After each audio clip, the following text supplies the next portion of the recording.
and relatively quiet time to read or write. Interesting. I think you could shop prison systems like you would a retirement home and commit the crime in the appropriate manner. Then this person said, help me understand how prison would be worse than a retirement home or sitting in front of a TV. And they're trying to say, yeah, prison doesn't have the cost. And here's Mr. Fox making his appearance like he usually does. You no longer have to pay taxes or have any costs associated with retirement. You can be completely reckless and not save up money to support yourself in old age, and you can enjoy life now. If you are lucky, you can work in the hobby shop all day making license plates. You can be terrible at that and still get food. You don't have to listen to an old lady nag every day. Before you argue that you won't be able to visit your kids, how many old people wait hopelessly for visits that never come? Card games in the yard, puzzles, crafts. You might even be able to paint or play music. I bet you could even find a personal trainer to keep your fitness up. There is always the outside chance you can get away with the crime and extend your reckless spending until you finally get caught. This could be the Gen X answer to the Social Security crash. Oh, I like what they're saying because, you know, they try to say Social Security will be gone for us once we reach a certain age, and I believe them.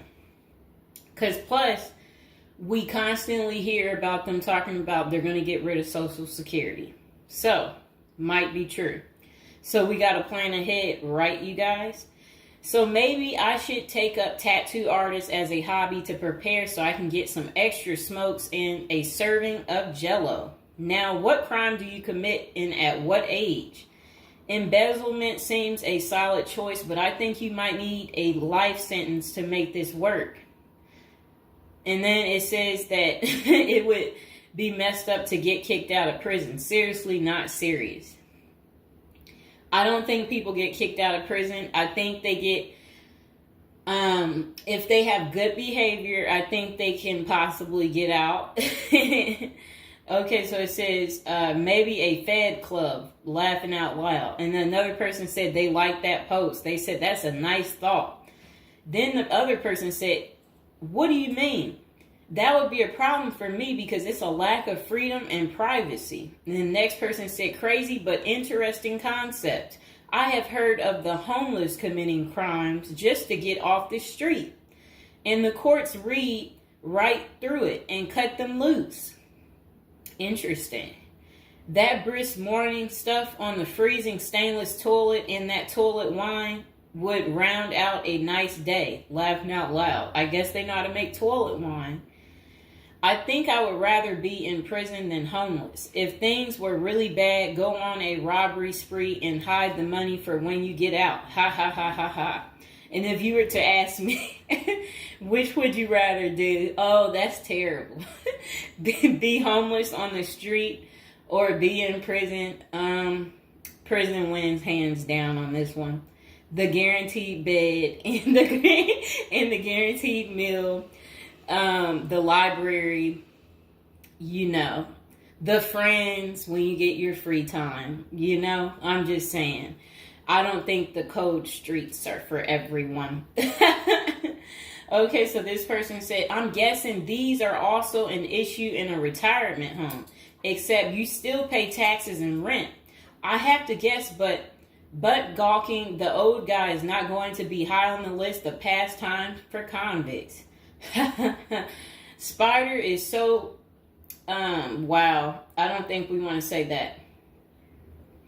Okay, so this person is talking about people being taken advantage of in prison. So we will skip that part because the way they wrote it was inappropriate. So the next person, they showed a big guy and said, don't be wasting no soap, pick it up. So these are the kind of people that you will encounter. Okay, I guess he's the booty bandit. All right. To expand upon this, I would fly to Sweden and then do something at the bank I saw. You know what they was talking about. I saw a documentary on the Swedish prison system. It looked nicer than many retirement homes, laughing out loud. Then this person said, is this like a shining moment like Johnny in the Mountains, laughing out loud? This person said, I retired to a dirt cheap third world location before intentionally going to prison. This person said, I was just thinking that maybe I could piece together a few of my old friends and we could have a crew. Then we all go in together. Book club, card games, and coffee every morning. The crime is going to have to be digital because I'm not thinking in my old age I will be agile enough to carry a lot of loot. And then this person said, isn't that tax evasion, white collar crimes, and a pot grower? Heard they have a sweat lodge and tennis courts. I don't know where they have that. Okay, so we had another person talk about how much they love women. So yeah, they said they don't intend on going. Okay, just a moment. I'm gonna get my water.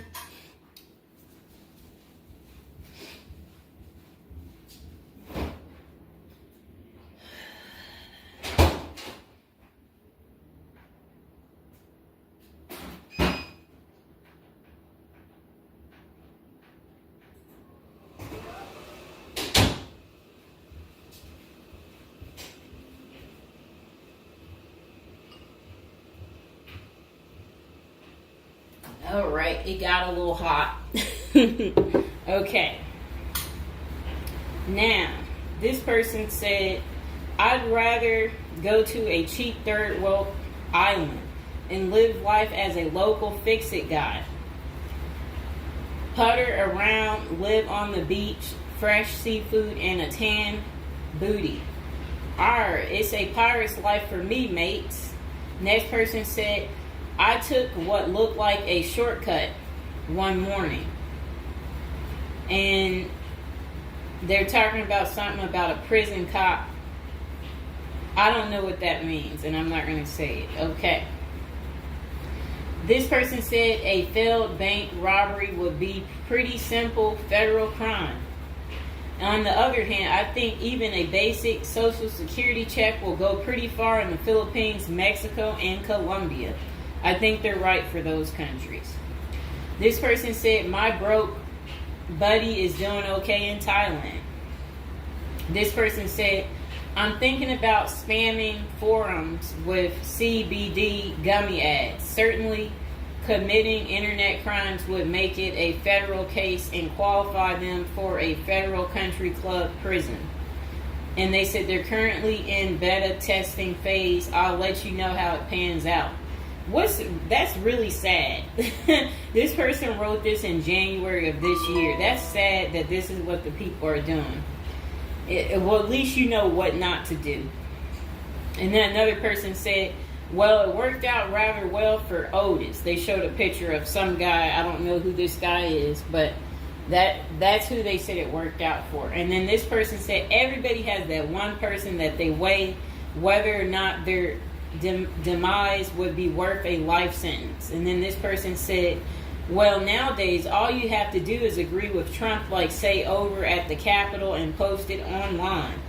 And then this person said, P.S. I hear San Quentin is nice, happy face. And then they I guess posted something about that prison. The person is trying to say that the prison guards at San Quentin are friendly. I doubt that. This person said, you got too much time sometimes. And then this person said, I think if old age and life in retirement got so bad to the point I was considering prison, I would think I would eat a bullet first. Okay. This person says, take out a politician and live like an illegal immigrant. Better than the middle class nowadays. Whatever they mean there. This person said, first off, if you are a Gen X or younger, getting an SS payment, that crap is estimated to crash the year I qualified. We were taught that our senior year of high school back in the 80s, so we can't plan for that. Second, I think the chances for clean drinking water will be better in prison than in a third world country if you choose wisely. I didn't think about that. So stick to the U.S. prisons if you're really thinking about this. It said banks don't keep enough money these days. I think I will be too old to try and take down an armored car. Gotta go with a federal crime that is a light lift, maybe a Ponzi scheme. Does anyone want to pre-order a UTV? Question mark. This person said, might want to rethink your screen name if you're going with this plan of retirement. Just saying. Maybe something like Spider or Smiley, question mark. This person said, this is a nice big Ponzi scheme. Throw in some racketeering and evade federal income taxes. Just be sure. Plus you'll have a blast before you get caught. They did a little emoji with shades on the cool emoji. This person said if you land in a California prison, you even get yoga classes, free education, and you have a government-sponsored sex change. So you can end up in a female prison eventually. Rob, we won't say what they said there. Oh, wow. That's really sad what they put. You already know what they said if I stopped right there. Okay, hold on. The next person said, you're going to want federal minimum security. Identifying as a woman would have perks, but you would have to listen to your cellmates for the rest of your life with nowhere to go. This person said, we can tell that some of us have never been to prison now, can't we? And then this person said, only an inmate at RDP. I don't even know where that is. This person said, Social Security won't go away. It will just be reduced by about 25%. Hopefully all these millions of illegals will get work permits and start paying into the system so the cuts won't be needed. We'll still get something, but it will have the purchasing power to get us 2 Jersey Mike sandwiches a week, laughing out loud. Next person said, the unwanted being taken advantage of in prison is a hard no for them. So they don't want to go because they're not interested in being taken advantage of by the same sex. Okay, good reason. This is what goes on in prison. Next person said, I nominate this creep as a test mule for your plan. I always wonder what happened to the creepy banjo kid from the movie Deliverance. This person said, okay, it turned bad. Okay, so we won't read that post. This person said, here's a retirement plan. Go to Mexico, denounce your U.S. citizenship, sneak back across the border, get free phone and benefits, and I hear in Maine you can get a housing allotment and a stipend plus free medical. This person said, one of you guys that works for me is a Venezuelan expat. He and his wife have been building/buying houses in Colombia as investors. Crazy cheap. He spends a couple of weeks down there a few times of the year and doesn't spend squat. Usually the airfare is the most expensive part of the trip. And then this person said, hey, that was my college meal plan. I had about $20 a week. I'd pay a cold Subway sandwich and eat about 2-inch slice a day. And then store the rest in the fridge. And this person said, I have one list that has 2 people on it and another is a page long, whatever they mean there. This person said, only one problem is that Social Security was put in the public fund illegally, so it can never actually run out of money. Of course, no politician wants you to know that.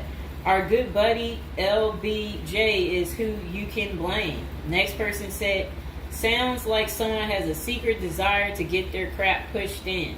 Just come on, completely out of the closet, bro. This person said, I worked in that prison. Numerous others as well. There are no tennis courts. Myself and crew were with general population. Inmates actually were on my crew as well.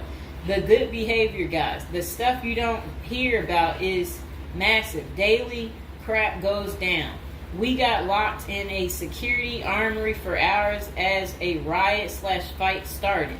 Literally locked us in for safety, going through Sallyport down the halls with cells on each side. The more the blood stains from fights, it's not Hollywood.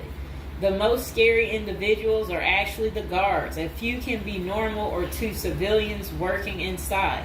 Most don't separate good and bad humans very well, at least not behind the walls. I made a promise to my family and self I would never do a prison project again. It messed with our heads. You go in at 7 and literally can't leave until 3. No cell, no camera, no eye contact, no talking to inmates. They constantly try to talk to you relentlessly. I saw things in there that I will never leave my mind. I did meet an old lifer. I was taken to the guards' cafeteria for lunch. The cook had been in that same kitchen for 30 years. He was a pretty friendly old guy. He knew he had it good, but hadn't been out of the walls for over 40 years.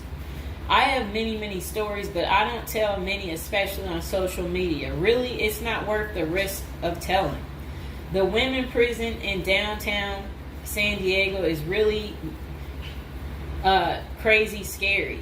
Many don't know right in the downtown is a maximum prison operated by one of the big business operations. Okay. Series not seriously a good topic. Okay. And we have one more person telling us something. Years ago, I was at my buddy's house. His older brother had just got out of prison. I didn't even know he had an older brother and no clue what he was in for.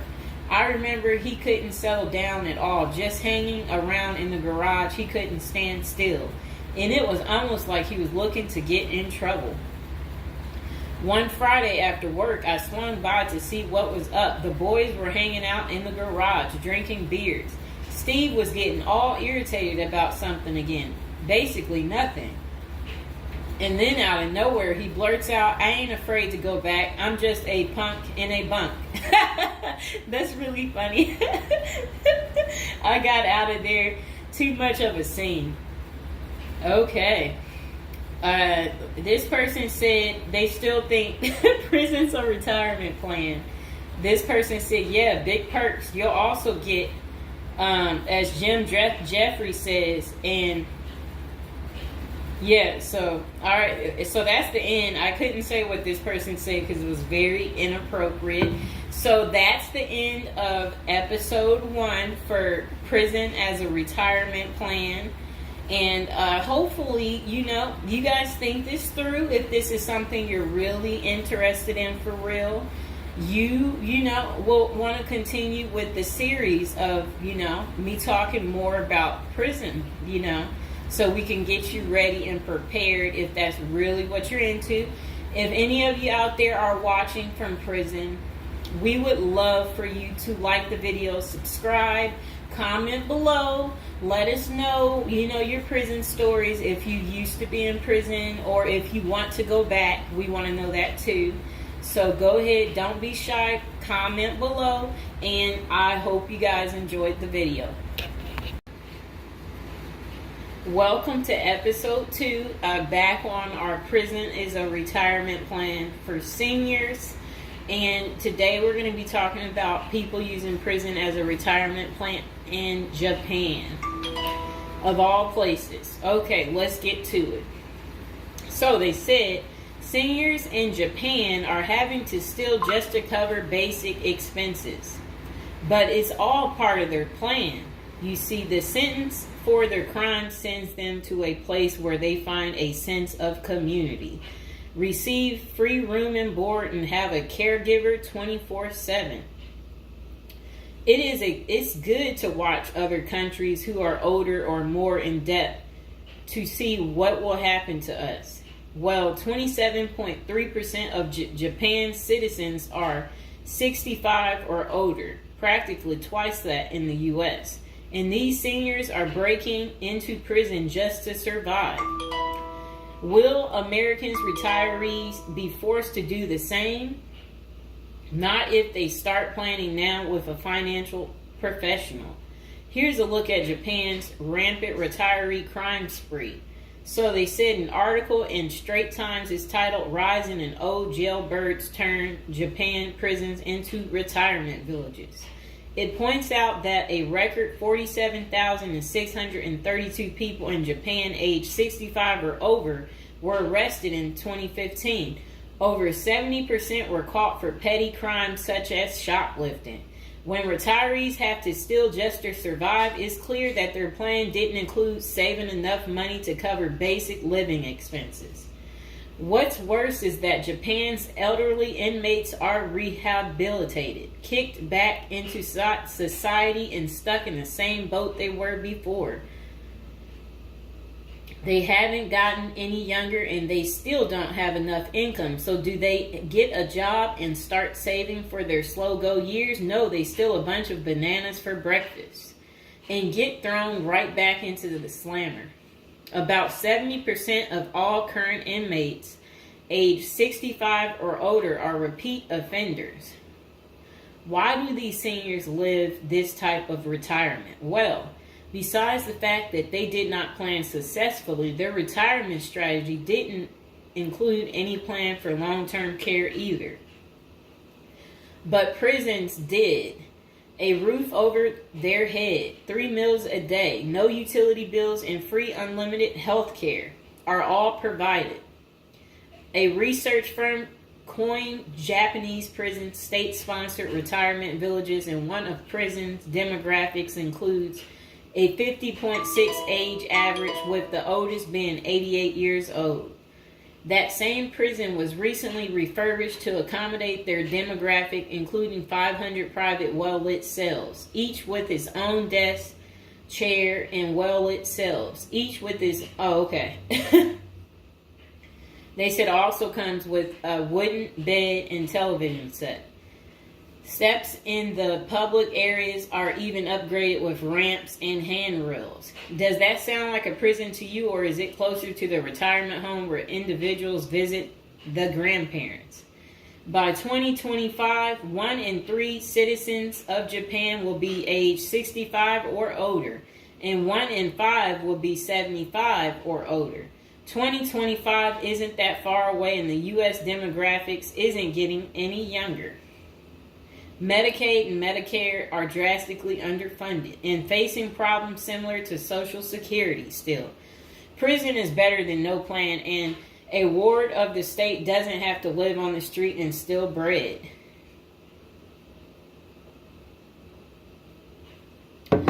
Okay, so that was pretty much the end of that. Do you guys feel sorry for them? Do you agree with it? Is this still your plan, your retirement plan, since you didn't plan? Or is it your backup plan? Is your plan A, plan B, plan C? Well, we will do another video about this coming up. Just be patient, and we will get to it, and we will find out if prison is going to continue to be the perfect place for you to retire. And again, if you're watching from prison or you were recently in prison, don't be afraid to like the video, subscribe, and comment below. Bye. Okay, welcome back. We are on prison episode number 8. So today we'll be talking about how to prepare to go to prison if you know you're going. So, prison is all the rage in Hollywood. We've all seen Oz, the Shawshank Redemption, Orange is the New Black, and Con Air. Their creators got some of the facts right, but they don't tell you how to prepare for prison, do they? If you're going to prison, our goal is to help you in your preparation for incarceration journey. So that's what we want to talk about to help you out. And if you're interested in learning more about prison life and how to prepare, they said online they have a copy of a book. It's like a little pamphlet, Federal Prison Handbook. And if you guys really, really need it, go ahead and comment below. And while you're thinking about it, subscribe. And, I should be able to include some type of link below to hopefully help you. I hope I don't forget to put it down below. Or consider hiring Zukis Consulting Group to assist you in preparing for going to prison. Whether you will serve 6 months or 6 years, the tips discussed below will help you prepare for your time in prison. You can also book a free initial consultation to speak with a prison preparation coach today. For those with little experience with the criminal justice system, the notion of time behind bars can feel overwhelming. It can feel as though there is nowhere to turn, and any information you read online seems to contradict other information you've seen. We've included useful basic information below on preparing for prison to cut through all the misinformation. So they had created, it looks like, a table of contents. So I'll read the table of contents. How to prepare for prison. Going to prison. Steps to successfully prepare for prison. Learn about federal prison. Federal prison facilities. Minimum security prisons. Federal prison camps. Low security prisons. Medium security prisons. High security prisons. United States Penitentiary. USPS, Administrative Security Prison. Research your Pacific Prison. Arrival and personal property. Money in prison. Communication in prison. Get in good physical shape. Get your affairs in order. Preparing your family for incarceration. Appointing a power of attorney. Designating your point of contact. Resolving your medical and dental issues, creating a list of contact details, authoritative information about going to prison, life in federal prison, stay out of prison politics, keep yourself busy, find purpose, stay clean, avoid discussing your charges, learn the rules, be polite and respectful. Have a good attitude. Don't struggle with how to prepare for going to prison. We're here to help. If only Diddy had this. Okay, so now let's get into how to prepare for prison. It's essential to prepare in advance if you have been convicted or pleaded guilty to a criminal offense and are waiting for sentencing. According to the United States Sentencing Commission, the average federal prison sentence imposed is approximately 147 months. That's a lot. Less than 20% of offenders serve a prison term below 5 years. This means no matter the nature of your offense, your confinement to federal prison will likely disrupt your normal life for a minimum of a couple of years. Essentially, adequate prison preparation eases the transition to your new life behind bars. It might not take away the hard realities that follow losing your freedom, but knowing what to expect and how to navigate your life inside the prison can be the difference between a smooth transition and a turbulent offset. Losing your freedom is hard enough, especially for your emotional and psychological well-being. Thus, managing any preventable hardships or mishaps can go a long way in promoting your mental health while serving your sentence.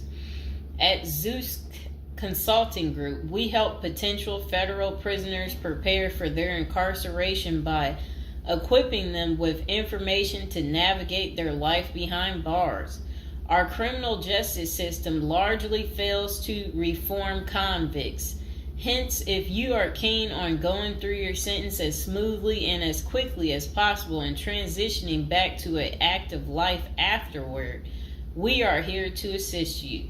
If you get in touch with us immediately after your conviction, our team can offer expert coaching on making a favorable impression at sentencing to secure a more lenient judgment.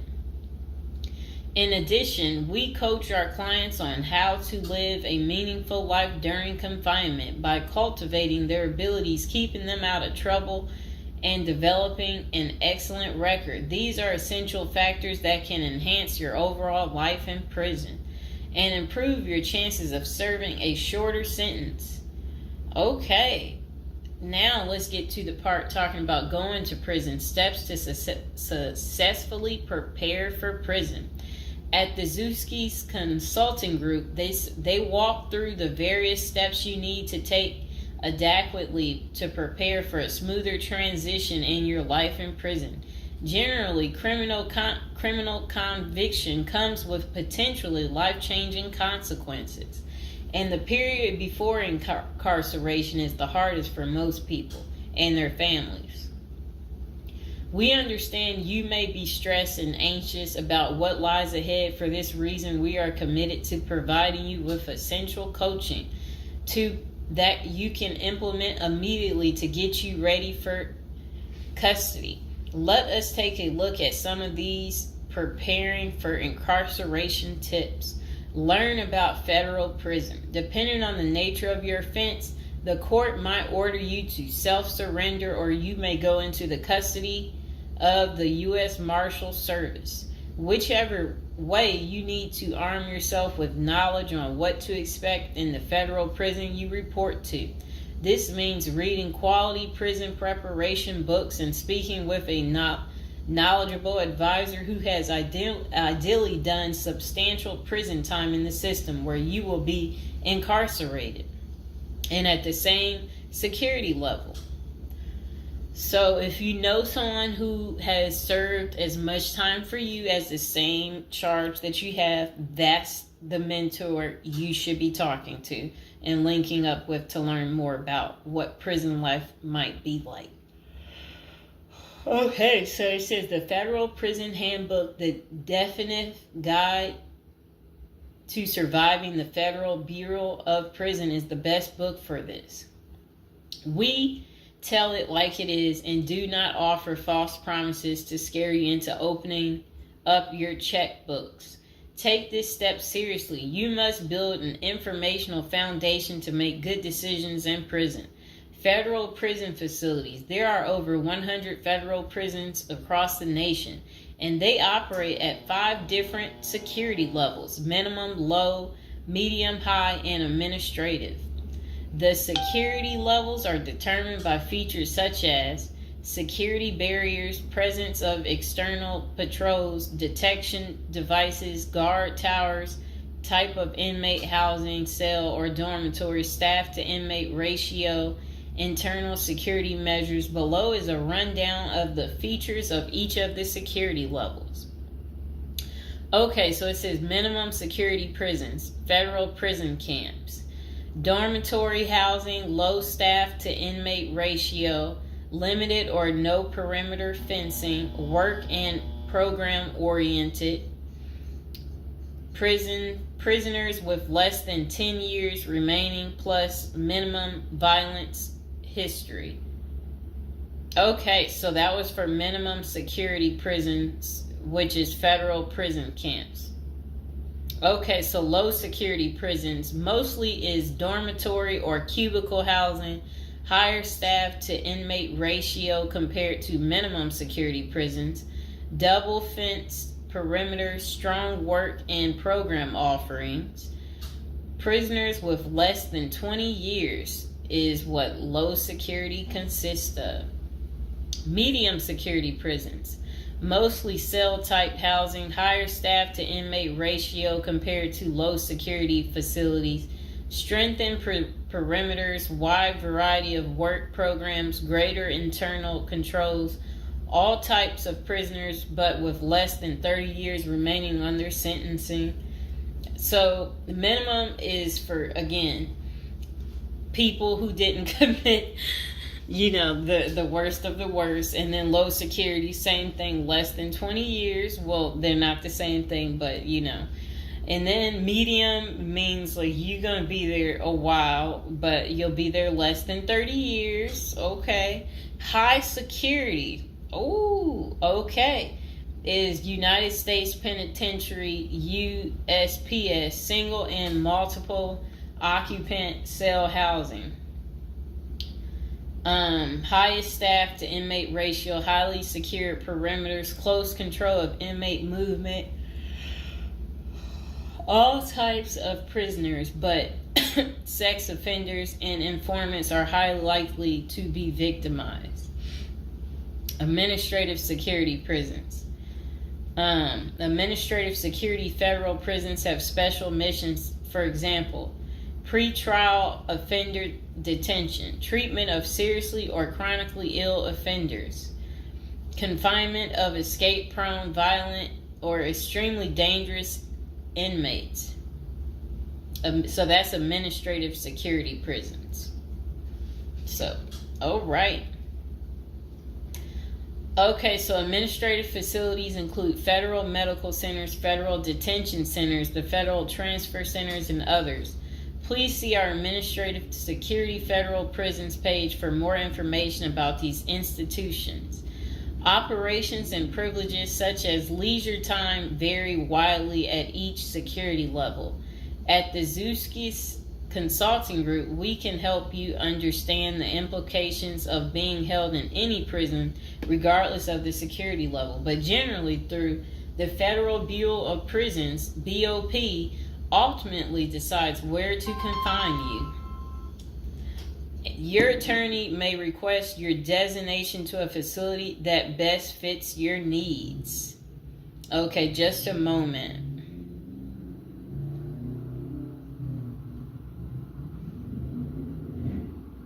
I'm trying to figure out how do I'm going to this. Let's see.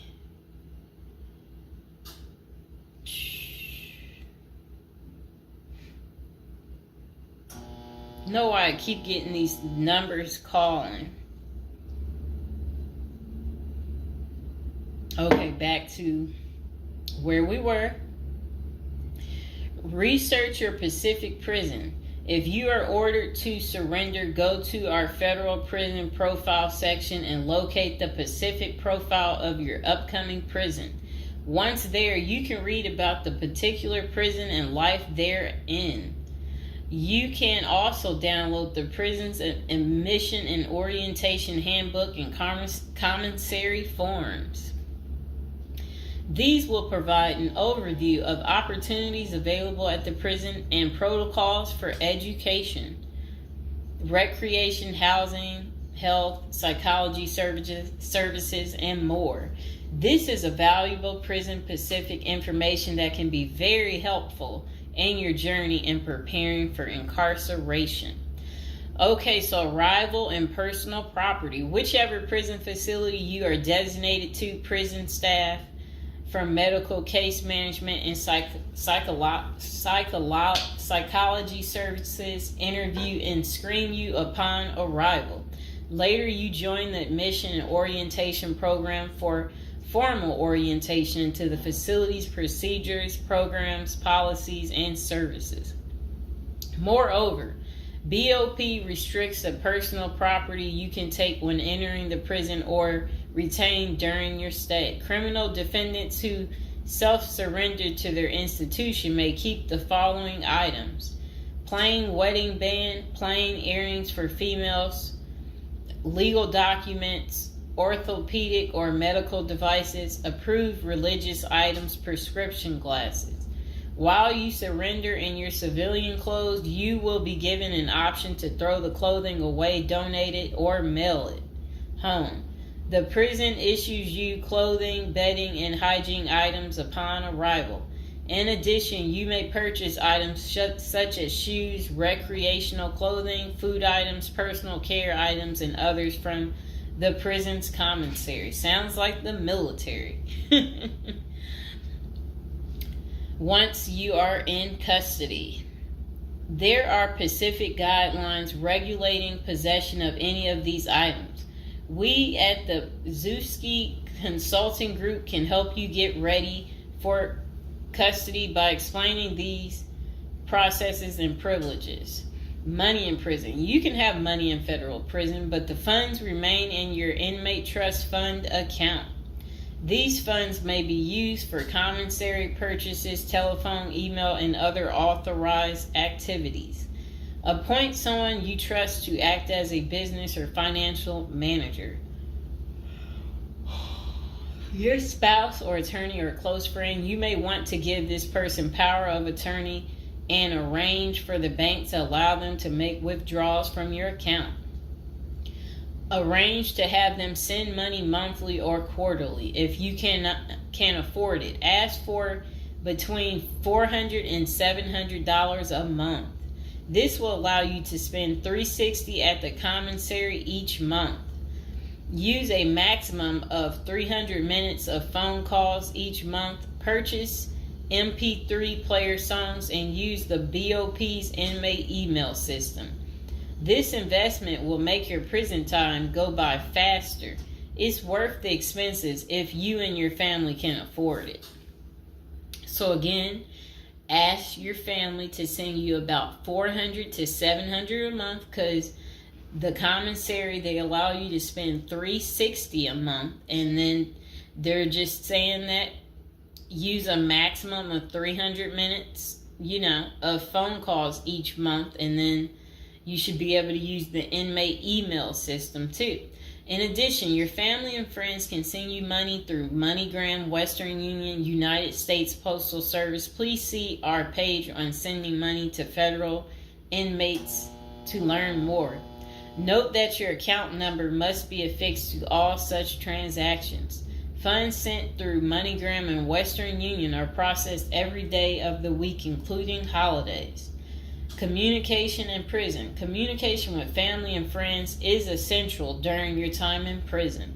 In addition to fostering your emotional well-being, maintaining ties increases the possibility of successful re-entry into the community. The Bureau of Prisons provides the following communication avenues for prisoners and their families and friends. Inmates and receiving parties have the option to pay for phone calls. The scaled-down email service allows federal inmates to email with approved contacts, but the inmate must pay for any time spent drafting or reading emails.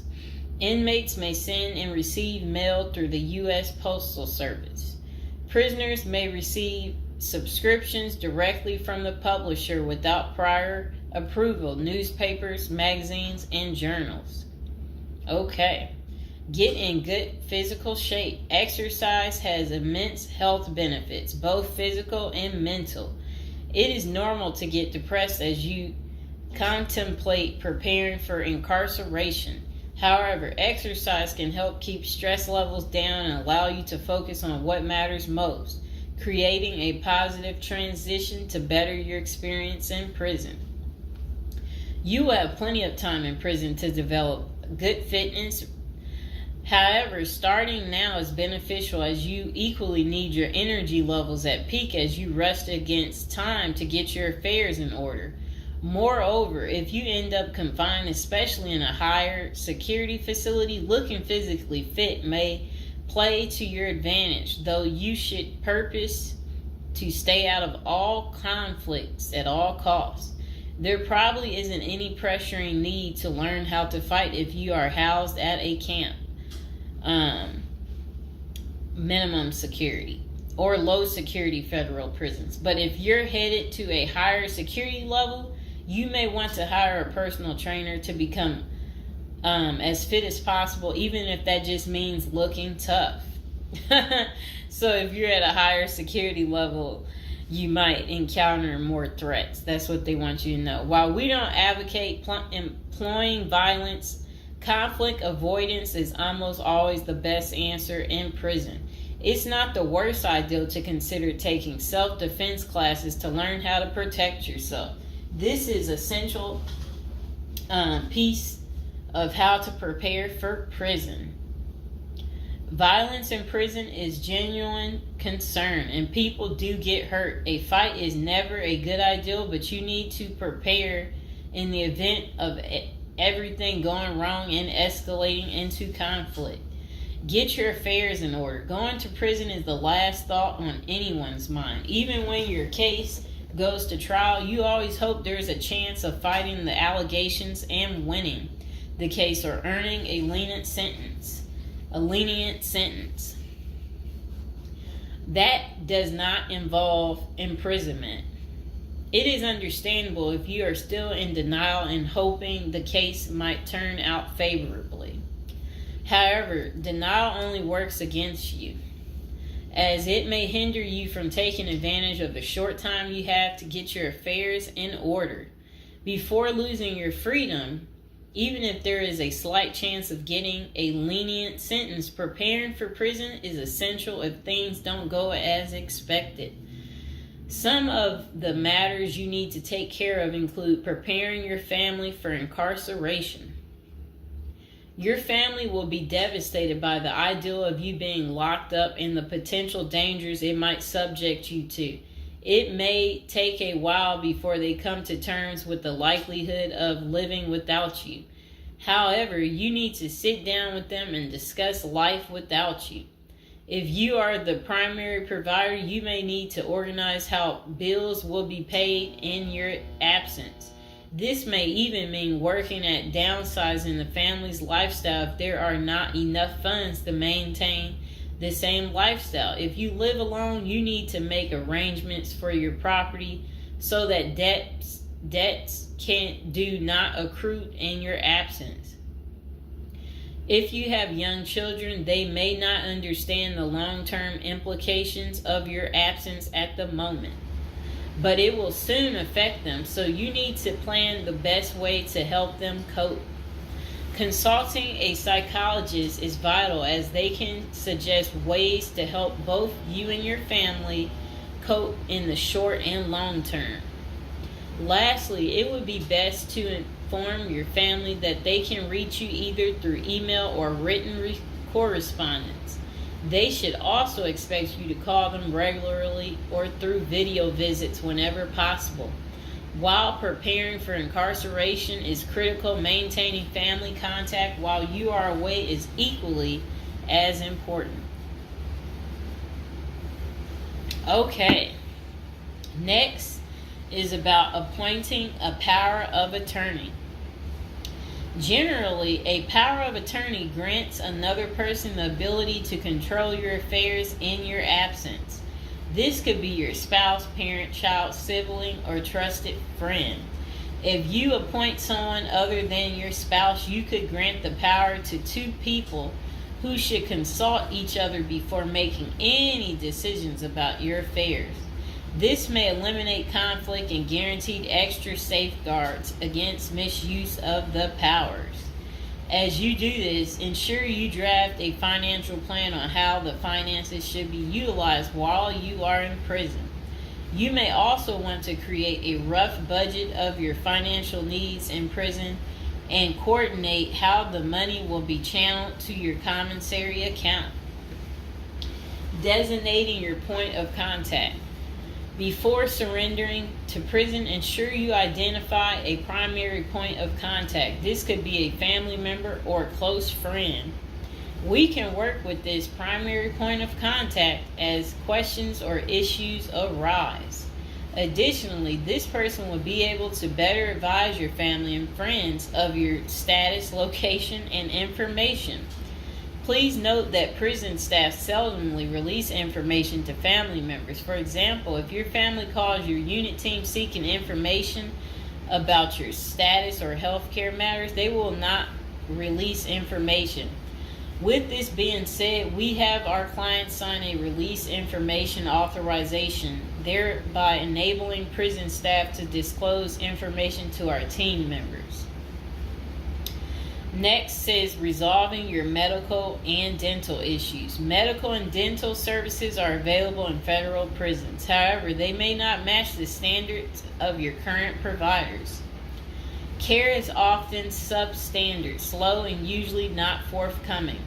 This is a crucial element in preparing for prison. You will do yourself a big favor by dealing with this now and not waiting until you are in prison. If you have pre-existing medical and dental issues, get an evaluation from your doctor before surrendering.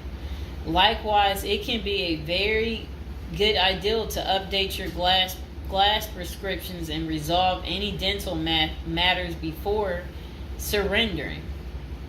It can also be helpful to obtain complete copy of your medical records from your doctor. If you take any prescription medications, ask your doctor to draft a letter explaining what the medications are, and what underlying conditions they treat. While you can submit these documents to your prison's health service upon arrival, our team can also use these in cases of prison staff not adequately treating medical conditions. In these cases, it is critical that we have underlying documentation, as this helps us motivate prison healthcare staff. Creating a list of contact information.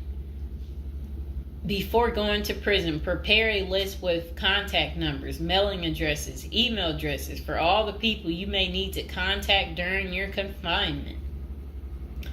This way, you will not get stranded whenever you want to contact a particular person. Additionally, try to fit this contact list on one double-sided page. Many receiving and discharge officers will allow self-surrendering inmates to retain this page. If not, we also recommend our clients provide us with a copy of their contact list. We overnight this contact list to our clients on the day of their arrival. Authoritative information about going to prison.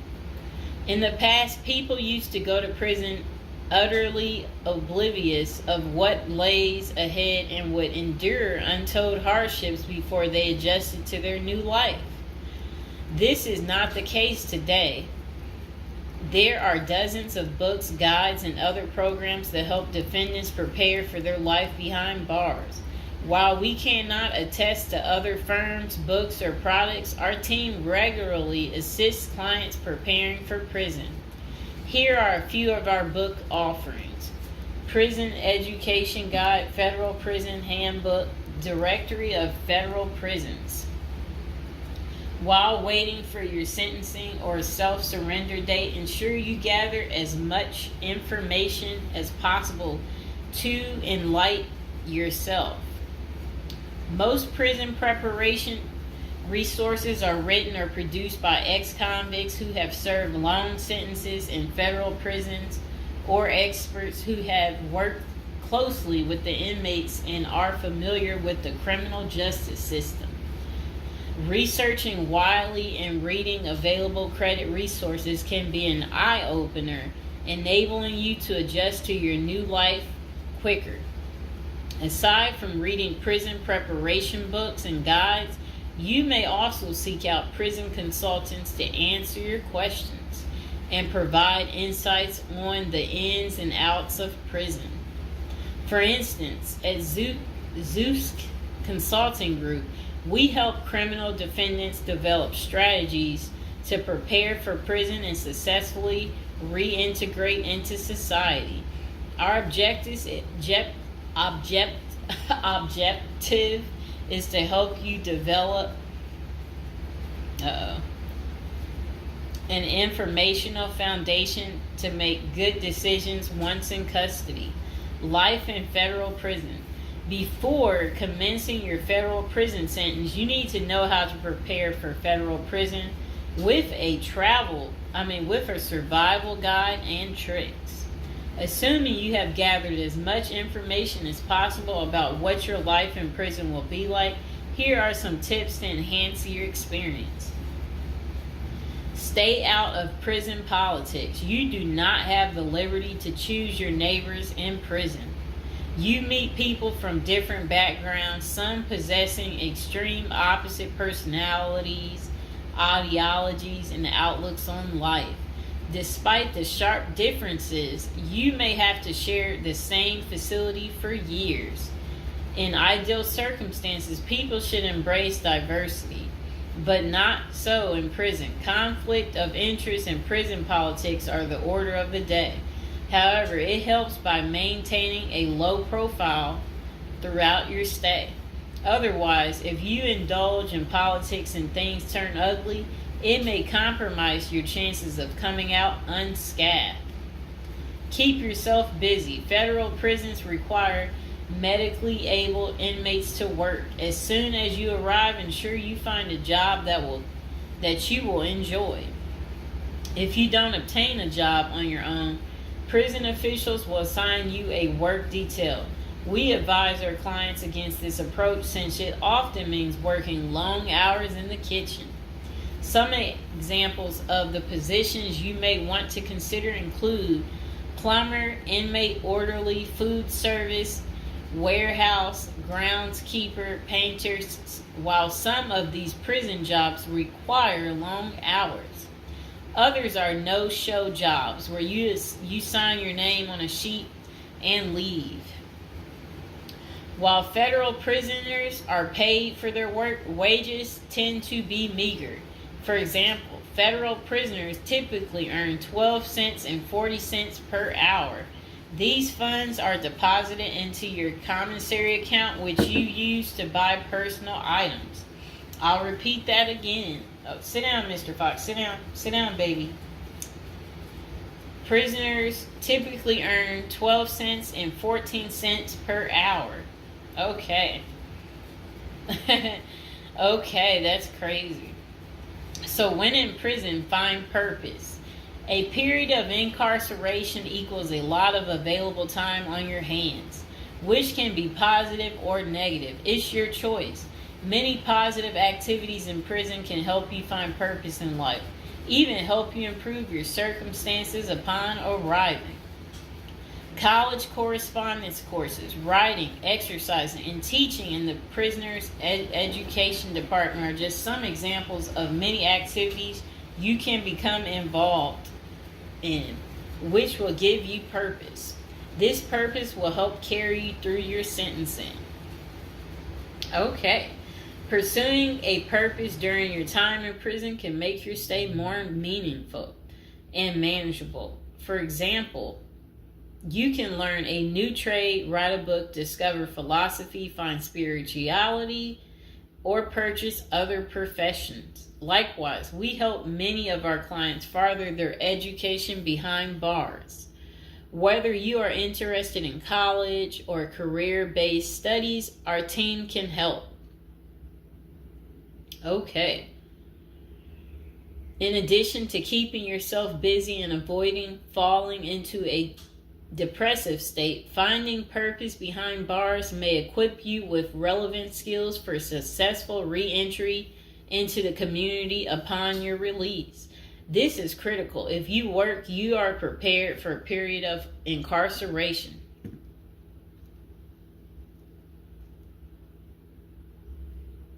So, yes, that's very critical.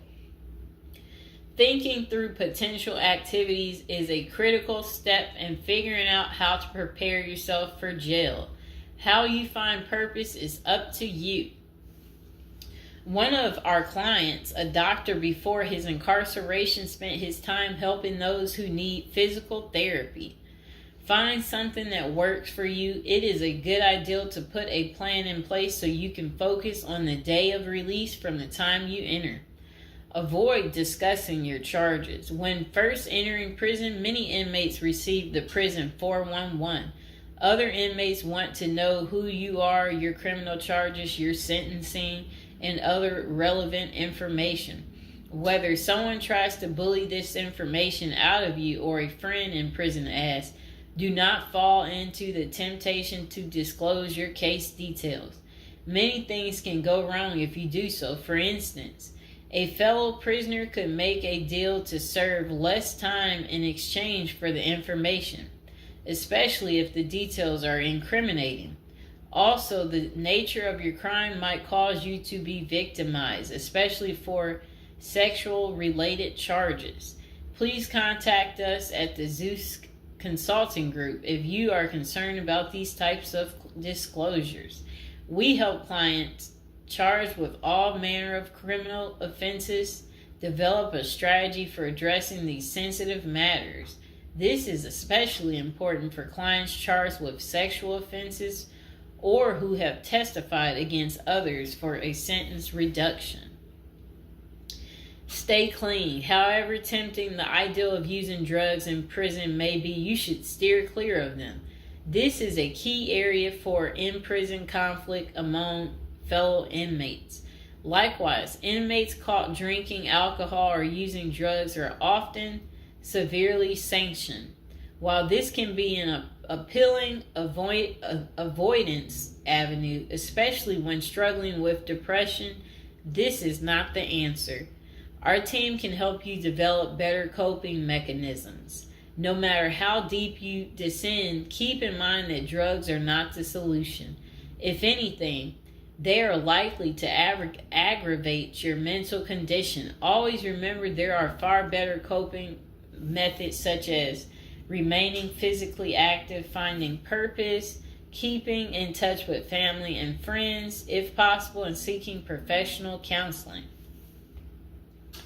Moreover, no matter how smart you are in concealing drugs, it is only a matter of time before the guards catch you. And when that happens, it may spoil your efforts of maintaining a clean record and dash any hopes you may have for an early release. Getting addicted also raises the chances of being indebted in other prisoners, bringing you into deep trouble and potentially making your life in prison intolerable. Learn the rules. Ignorance is no defense for prison rule violations. Even if you did not know they existed, breaking rules in prison can get you into serious trouble. Educate yourself as much as you can about the prison system, and particularly your upcoming prison facility. If possible, obtain a copy of the official rule book and read it thoroughly. And note, the team at the Zeus Consulting Group regularly defends clients in prison disciplinary hearings. Our team can research the underlying incident, draft a statement for you to issue to the disciplinary, and manage all internal appeals challenging a conviction. Then it says, be polite and respectful. Prison staff is often overworked and inmates tend to be depressed or otherwise dealing with personal issues. Since serving time in prison is often unpleasant, practicing active conflict resolution techniques is important.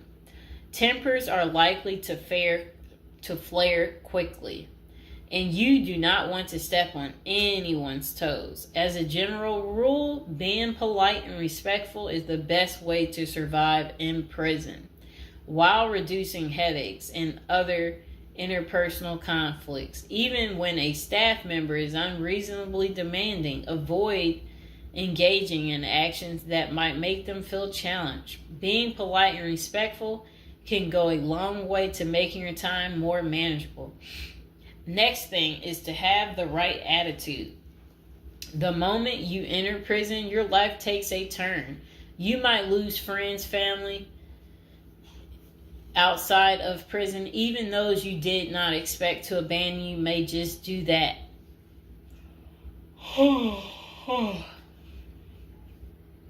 You are pretty much on your own inside prison. Other inmates may try to take advantage of you. Going to the guards for help is often a bad idea, and that can have serious repercussions. With such a gloomy situation, you need to polish up your attitude and prepare for incarceration. Having the right attitude can help you surmount the prison reality and build something positive out of the situation. The team at Zeus Consulting Group can help you prepare for the experience to come and plan for the unexpected. Prison time doesn't mean a death sentence, quite opposite. It says, if you lost your license because of a criminal conviction, they can help you launch a new career. Okay. So they're just saying basically, there's no reason you can't leave prison without a degree or a better prospect for the future. Don't struggle with how to prepare for prison. It says that use the Zeus Consulting Group and let them help you. Okay, because they're basically saying prison is never easy. They said they know what awaits you in prison and the tactics you can employ to have a smoother life behind bars. Going to jail or prison is never easy, but with directed effort, you can lead a productive life during this experience and after. Okay, so that is pretty much how you prepare if you are going to prison. If you've watched this far, type in the comments below this far, and I hope you enjoyed the video. Please like, share, and subscribe. Alright, welcome to episode 6 of how to cast a love spell. Spell casting is a powerful way of focusing on an intention to manifest a goal. In this case, the goal is love or infatuation. You decide. If you believe in love and the power of sending out a strong positive intention to get what you want, read on to learn how to cast a spell that just may bring you the love you're looking for. Okay, so establish a spell. Create a simple love spell. This is a basic spell that requires no exotic ingredients or astrological charts. This spell is meant to attract more friends and enhance your sexual attraction. If you're looking for more than friends, if you have a particular individual in mind, plan to focus on him or her during this ritual as a way to draw that person to you to strengthen the bond that already exists between the two of you. Thoroughly clean your bathroom. We're not talking about a psychic cleansing here.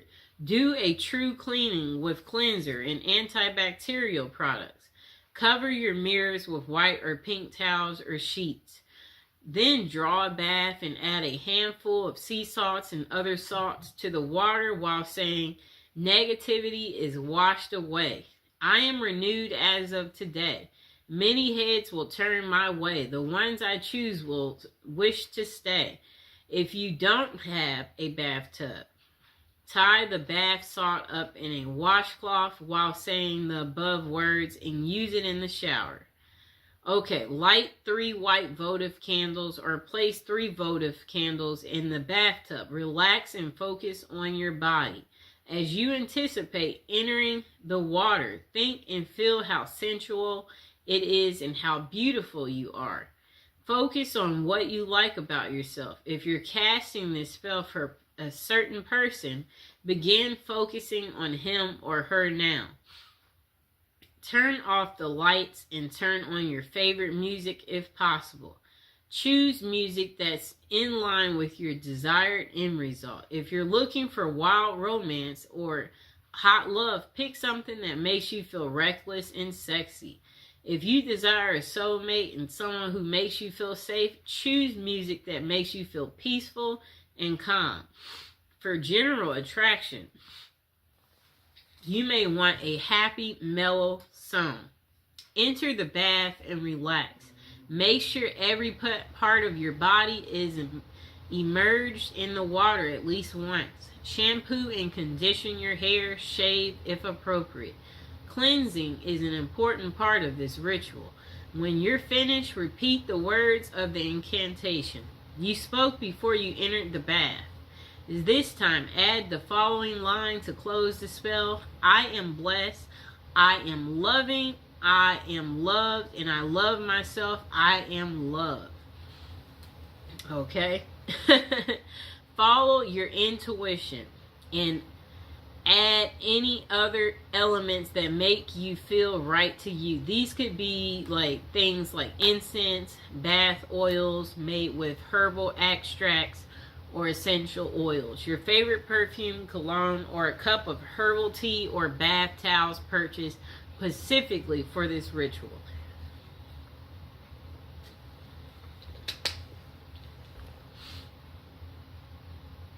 Okay, number 2, cast a lost love spell. If you had a love but lost it through personal difficulties or certain circumstances or outside interference, you can use this spell to try to reunite with your lost love. So, purchase 6 candles. You'll need 1 candle in each of the following colors: red, green, yellow, blue. You also need 2 pink. Place the candles at the appropriate points. Place the red candle in the southern corner of the space, green in the northern, yellow in the eastern, blue in the western. Light all 6 candles. Hold the 2 pink candles in your hand and face the red candle. Then chant the following until you feel satisfied. Beautiful goddess, powerful God, hear my prayer. Lords of fire, burn my desire times 3 if it is meant to be. Bring so and so back to me. Okay? Whoever that may be. Okay. Now let the candles burn down. It's best not to blow out candles used in a spell. Allow them to burn down on their own. Okay? If you blow them out, that will ruin this spell. You don't want to do that. Okay, so cast a soulmate love spell. This spell is meant to draw to you a partner who's suited for you at this time in your life. Before you cast this spell, be sure you're ready for this level of commitment. You shouldn't undertake this if you're simply curious about the one who's meant for you. You must be prepared to take responsibility for any results or consequences. You'll need to do a little preparation before beginning this spell. Get some special paper, whatever that means to you. Real parchment paper. I guess like pink. Pink or red or yellow if you want it to be a happy love life or friendship. You'll also need ritual writing instrument. Again, you decide if it's a fountain pen, quill pen, favorite ballpoint, marker. It shouldn't be something you use daily to jot down at a grocery list. Finally, pick up moon incense and charcoal.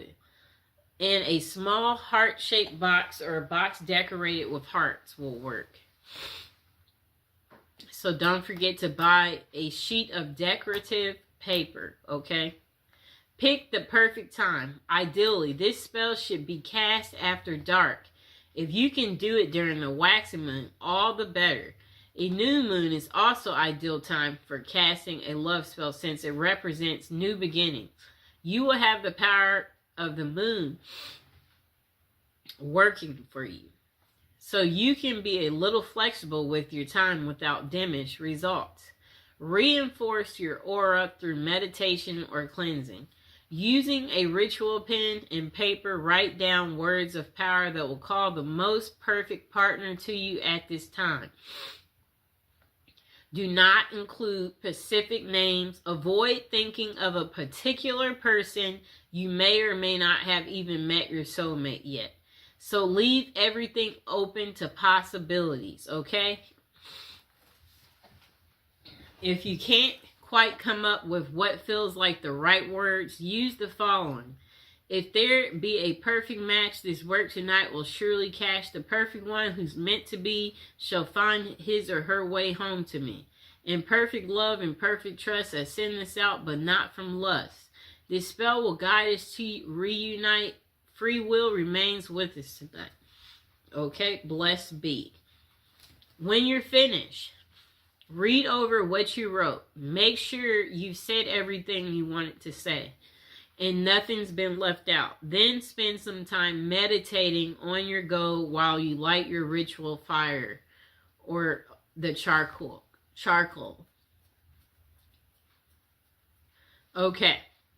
Continue your meditation until you feel that everything is right, your will is focused, and your sense of certainty is secure.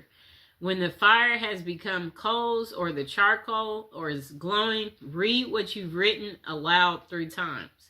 As you read, when you come to the end of each repetition, sprinkle about a tablespoon of the moon incense on the fire. If you have never used moon incense with a ritual fire, you should practice a few times. Flames will leap up along the dust trail of this incense powder, so you must be extremely careful. There will be sparks of incense outside of this trail of flame as well, also dangerous. Toss in the incense all at once. Don't trail the dust or sprinkle it. Do not wear gauzy or loose clothing or sleeves that trail. Be careful. Fold the paper and place it in your heart box. This is the spell box. Put in a safe place with positive energy. Now forget about it. Let nature, fate, and the spirits do their work to bring your soulmate to you. Now, cast your own love spell, okay? Number 1, set your intention. Are you hoping to get someone special to notice you? Draw a mysterious stranger into your life. Dispel negativity from a wounded relationship. Spice up a lackluster love life. Make your interactions with the universe at large more loving. This is the most important part of manifestation. So get a very clear picture in your mind of what you would like to accomplish. Okay. Think very carefully about the potential drawbacks of your intention. If, for example, you intend to attract your ideal mate, think about whether or not you're at a place in your life where you can enter into such a relationship. If you like to work your magic on someone you don't know that well, brace yourself for the possibility that they won't be as interested or attractive in real life as they seem from afar. Remember the rule of 3. According to Wickham Reed, all good that a person does to another returns threefold in this life. Harm is also returned threefold. Encourage love by sending it out freely. Stay away from intentions that involve manipulating or dominating. Some ways of controlling another person. Spells that are meant to harm or control someone else is considered black magic. And those kinds of intentions may leave you open to receiving the same in return. For example, instead of manifesting a nurturing, mutually supportive, and satisfying relationship, you could draw yourself someone who's wildly possessive and extremely jealous. Okay?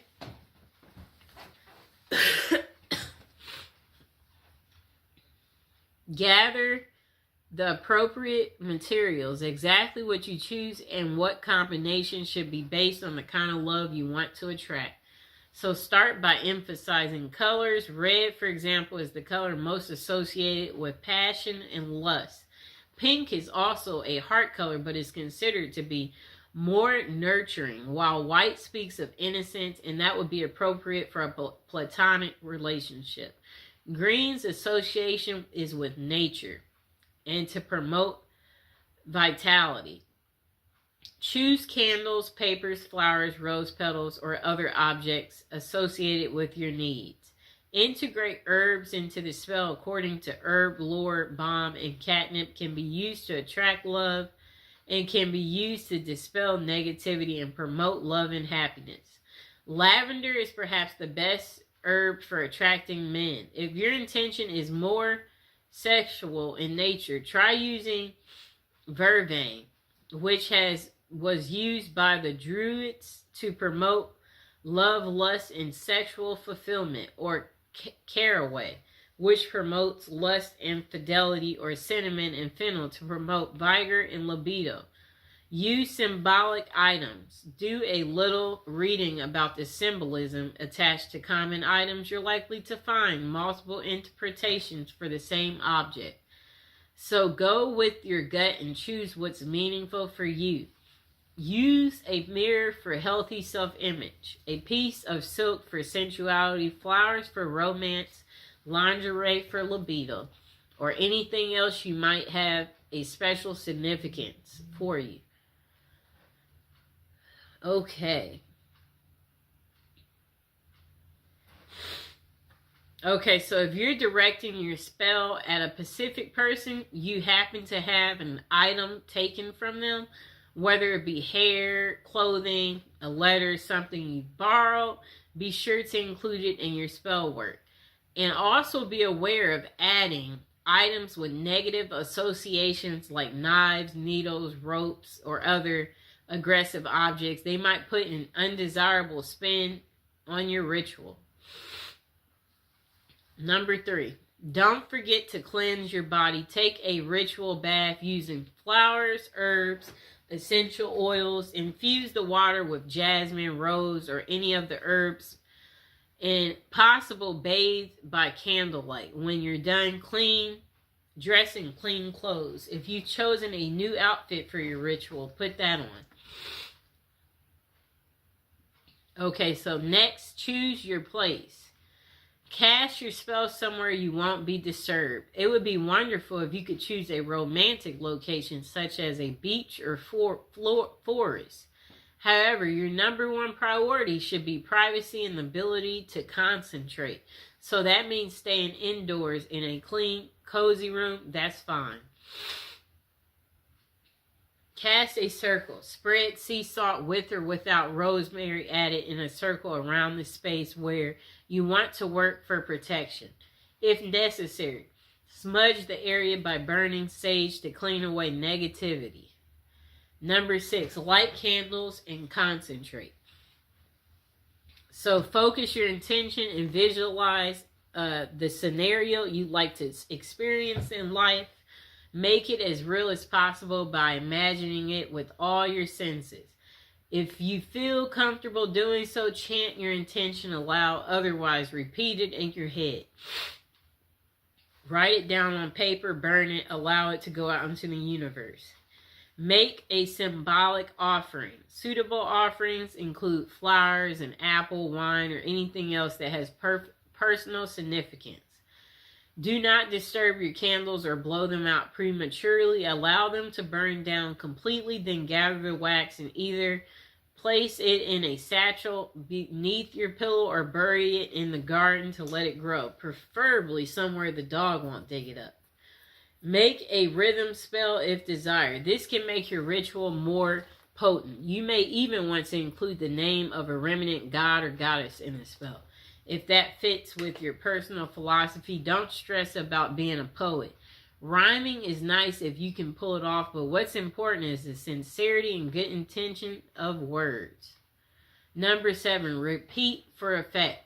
The more you concentrate your intention, the more powerful a signal you will receive. Perform this ritual every day, week, full moon, whatever other length of time feels appropriate, and be grateful for the advice of your success. Next thing is be open to possibility. The results of your manifestation might be different or even better than what you imagined for yourself. Don't become so focused on one narrow vision of love that you let a glorious opportunity pass you by. If you want to manifest something, focus on a goal. You can write it and give it a title. Use clear, concise, and positive wording. Write the date you want it by. Use present tense because it will happen depending on your mind, time, and frame. Okay, so when doing a spell, know that candles aren't exactly necessary.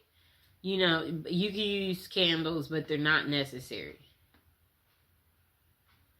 Most spells wear off after a certain time, and this is because love spells disrupt the natural flow of energy and bend it to your will. At a certain point, the energy flow will restore itself and the love spell will have worn off.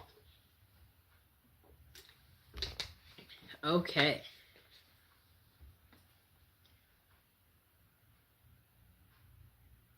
Okay, so carve magical symbols or your name into the candle. That will give it extra power. Perform the ritual at a full moon if you can for extra power. Singing, dancing, that can make it more powerful too. Okay? And that was how to cast a love spell. I hope you guys enjoyed the video. Please like, share, and subscribe. Welcome to episode 17. Today we'll be talking about prison letters and why women love men in prison. Okay, it's been a while, but we are back. So, this episode is about prison letters. The interest came when I received a letter from the Oregon Department of Corrections. It was from an inmate, and he was addressing someone he seemingly had a connection with in the outside world. The handwriting was perfect, the words flowed very well, and he clearly was trying to reach out to a woman who most likely lived in my home before me. Though the letter never reached the person it was intended for, it did spark significant questions, such as why do prisoners attract women so well? Does real prison love exist, or is it all a scam? And how do these prisoners learn to write so well in the first place? The myth, women must be twisted to fall in love with prisoners. Look, this phobia, I've never heard of it. Hybristophilia. When it comes to having a strong attraction to social deviants, criminals, and prisoners, hybristophilia comes to mind. This is a paraphilia where people are aroused by people who have committed outrageous acts such as cheating and crimes, including the R word and people who are murderers. The thing that makes this so interesting is that it is different for everyone. Some are more passive about it while others are aggressive.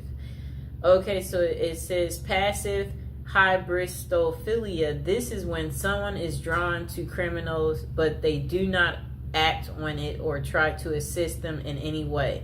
They may show passion through being an advocate for the prisoners or simply enjoy movies such as OITNB and Prison Break on a deeper level. Whatever that means. I guess that just means you like watching shows that are very criminal. So I guess I can give an example of someone drawn to a criminal. Do you remember that movie called Out of Sight with George Clooney and Jennifer Lopez? Remember Jennifer Lopez in the movie? She was a cop. And George Clooney, he was the criminal. And remember, she got kidnapped by George Clooney. They created a romantic movie out of this situation. And J-Lo, she, had no man in her love life. Very good looking woman, and then here is this criminal that kidnaps you, and he's very handsome, okay? And you're just like, I'm finally getting some type of cool excitement, and you're like, look at this criminal. Like, why would I tell on this criminal? I never get this level of fascination. That's how J-Lo felt, So, yeah, like at the end of the movie, they were trying to catch him. And the other cops asked her, did you see him? And she kind of like froze, like, because she's wondering, do I tell them? Because she is at work and she is in uniform. She's a cop. And she's like, no. Like, she's not going to rat on him because she fell for the criminal. And before that, her and George Clooney, remember, he's a criminal and he's on the run. And she's a cop. So, he had her number, so... Yeah, so what happens is the criminal contacts you. Look, the criminal contacts you. You're at home and you're sleeping. The criminal contacts you, and then you wake up because it's the criminal. And then when the criminal is contacting you, that's when you're like, you're all ears because you don't know when you'll ever talk to this criminal again because he's calling like private. And you're enjoying this because you're like, where are you? I haven't heard from you in a while. I'm surprised to hear from you. That's what happened to her. He randomly calls, but she can't call him back because I understand this clearly, especially when you don't want to get caught in some type of way where I'm like, you know what? I want to be friends with that person, but they know this and that, so that could be bad, where you just, you have to think about certain things where you're like, it might not be the best to that's kind of what the criminal was feeling, because he knows at the end of the day she's a cop, and it's her job to bust people like him and put them behind bars. So anyway, they had their secret meetup in the movie, and their secret meetup, where they went out to dinner. They both was just, it was a night to just enjoy one another, talk to each other, clarify, yes, so why haven't I heard from you? And then he's like, well, blah, blah, blah, blah, blah. And then they had their one night of passion. It was an unforgettable, I guess, moment. That was her one night of fun. And then that was pretty much the end of it. And then she didn't hear from him anymore. Like, it's like, it was a really, really good movie. Probably one of her best movies. Okay, so look, back to aggressive. The next one's called aggressive hybristophilia. This is where trouble can arise. These are men and women who proactively help the criminal they are attracted to. This means they could lure victims in, cover for criminals, bury bodies, and other severe acts. Bonnie and Clyde are the perfect example of this type. I'm trying to think, do I know of one like this? Where men and women help the criminal they're attracted to. This means they could lure victims in, cover for criminals, bury. Okay, I'm trying to think. That one I can't think of. It's not a fast one that just comes to me. Okay, so why do so many prisoners / criminals in relationships? The answer is quite simple. It is a mixture of hybristophilia, the desire for excitement from their mundane lives, the long distance passion, and the fantasy of it all makes people drawn to that lifestyle. In fact, there are over 40 different websites that cater to prisoner dating, such as meetaninmate.com.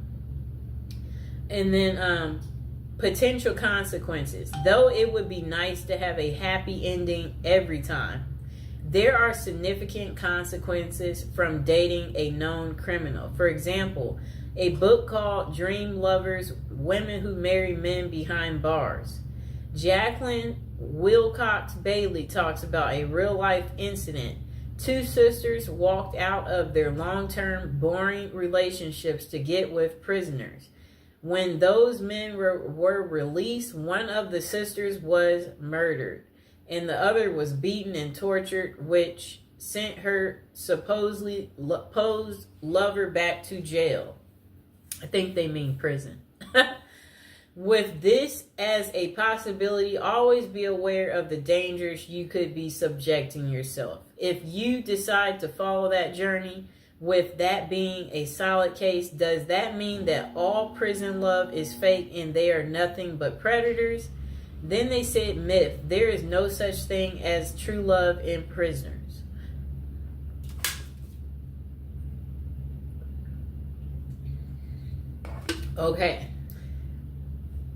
Okay, so they said there are some genuine and sincere relationships, but there are also tons of scams as well. How do you know the difference? If you are reading a letter from someone behind bars and they ask for money in any way, it is likely a scam. Do not fall for it. They could either be reaching out to women and men for financial gain, attention with the media, or to gain supporters, just like Ted Bundy, Richard Ramirez, and Scott Peterson did. I know what all of them look like. That's how infamous they are. For the record, serial killers such as those noted above are less often associated with scams and writing letters. You may think that they are great at manipulating, But that is not the case with them. They get away so well with murders and crimes because they are bold. Always act like they have nothing to lose and never overthink what they are doing. With an IQ of below average, more love letters come from non-serial killers who are much smarter and think things through better. Okay, overall, use your best judgment. These people will not always con you. They may be truly into letter writing for human connection. That's kind of funny because like they crave the connection, so that they're writing the letter because, you know, there are many people in jail who do not have family or friends to reach out to. So they turn to pen paling to feel involved, valued, heard, and feel like they matter. Though it may not always be about love, it can still be about companionship and support and worth volunteering to help people such as them feel cared about. Bonus, how to craft a prison letter. One thing I noted the most about the letter I have how well written it is. There are no errors. The penmanship was nearly perfected and the message was very well contrasted. So how did someone in prison learn to write so well? One word: practice. Those who write love letters will use trial and error in their writing. For example, they would keep tabs on the responses they would get from their loved ones. When they said certain things, they would then work on perfecting in those areas to get even more positive responses. In addition, they could have utilized other inmates for assistance as well. More perspective is a catalyst for fostering new ideals and learning how to write a moving love letter or scamming someone successfully. If you want to learn to write a great letter, start with practicing. Use your feedback as a guide and never be afraid to ask for help so you can become a pro.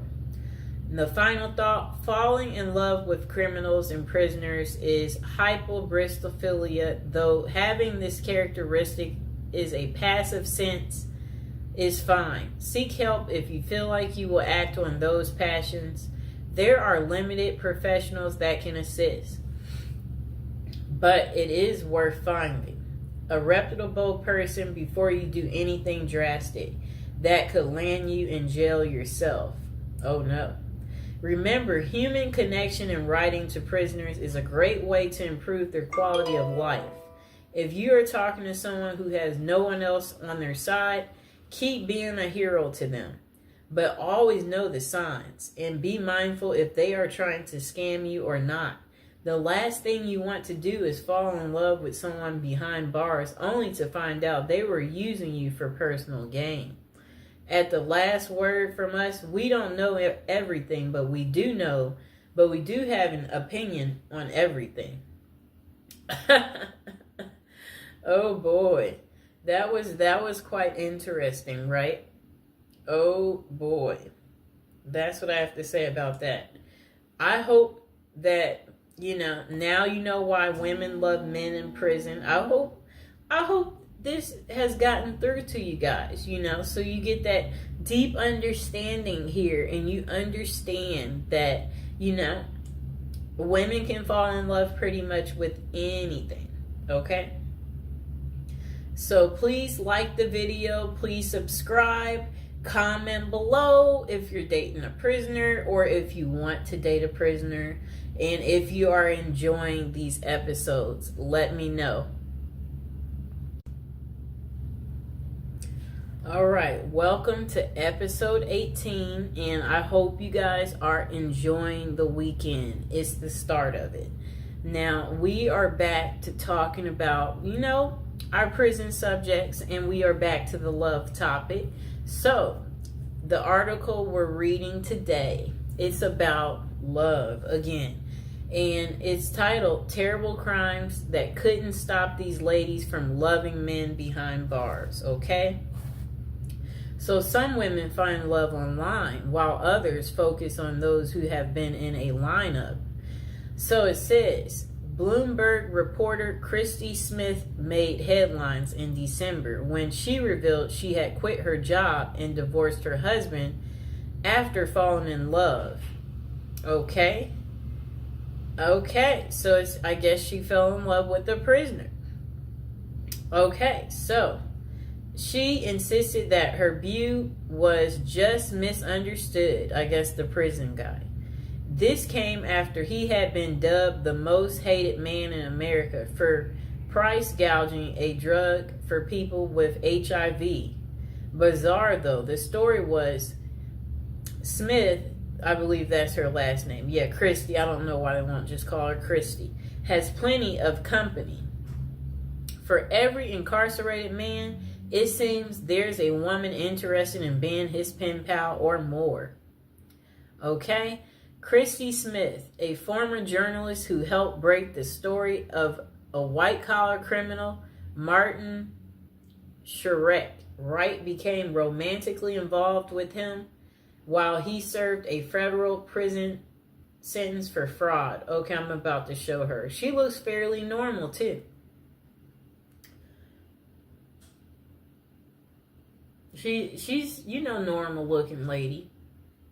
And, he's the genius. I'm trying to say, I guess, he thought he was the genius. He didn't know he would get caught. It's a trend explored in the book Love Lockdown, Dating, XXX, and Marriage in America's Prisons. Okay. Greenwood decided to start researching prison marriages after her own extensive correspondence with jail white-collar criminal Samuel Israel III, currently serving a 22-year sentence in Butner, North Carolina federal prison for mail fraud and investment advisor fraud. Oh no. Some of this, it does make you wonder, how do these people get into committing these crimes? Or what? How does it start? What do you get away with one thing and then it makes you think, oh, I could do that again and get away with it, and then you keep getting comfortable enough. You get so comfortable that you keep on, and then you eventually leave footprints. Okay, so this guy, I guess his name is Israel, it said he had faked his death by staging a suicidal plunge off the Bear Mountain Bridge in upstate New York in June 2008. He turned himself in to the feds 3 weeks later, and Greenwood reached out to him whilst researching her first book, Playing Dead, about people who fake their own deaths or disappearances. They have stayed in touch for 7 years, corresponding frequently, although they have never met. Quite interesting, right, people? I think we know people like this, where you're online friends, and for whatever reason, y'all stay in touch. I don't know what that's about, why people want to do that. Because it's I don't want to do it, so I don't know why people want to do it. Okay. Throughout the half dozen years I've known Sam, he has gone from my subject to my stalker to my friend, she writes, nodding that the correspondence helped her understand the laser-like attention an inmate with little to do can lavish on a lady. For her latest book, Greenwood followed the lives of 5 couples who met while one of them was incarcerated. Okay. I don't know what that means. I'm just trying to say, whatever they wrote was very confusing what came next. So, to prison wives who have long histories with their men, MWI. Okay? Women are seen as pathetic losers, or worse yet, prison groupies. Let's just label them a prison groupie. But what she found were relationships that were at times romantic, messy, complicated, and sometimes heartbreaking.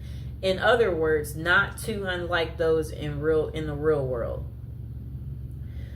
One couple includes Joe, an ex-Army medic who had worked as a prison guard at a Kansas City jail, and Benny Reed, who was serving a 10-year sentence in the maximum security Oregon State Penitentiary for the attempted murder of his then girlfriend.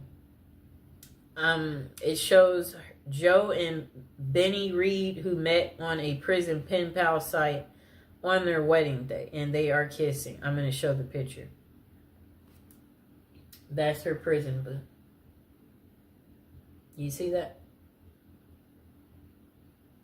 How romantic.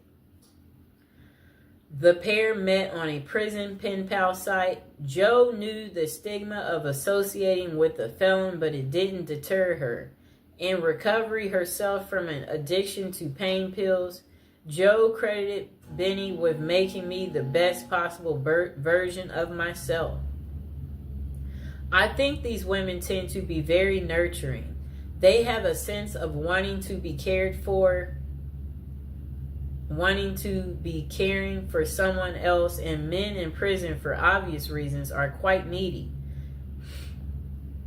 The pair even got married at the prison. He saved up from his $1.81 an hour prison call center job to buy her a ring off Etsy. How sweet. But the relationship ended abruptly when Benny found other companions online. Are you kidding me? He still left her while in prison. That's crazy. It says, yeah, that's crazy. Oh my gosh. Wow.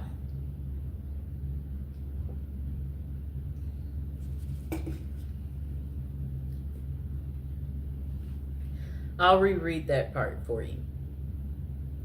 The pair had even got engaged at the prison. He saved up from his $1.81 an hour prison call center job to buy her a ring off Etsy.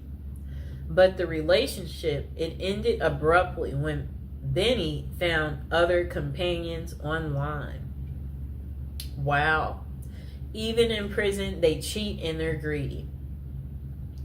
Just why do women fall for imprisoned men?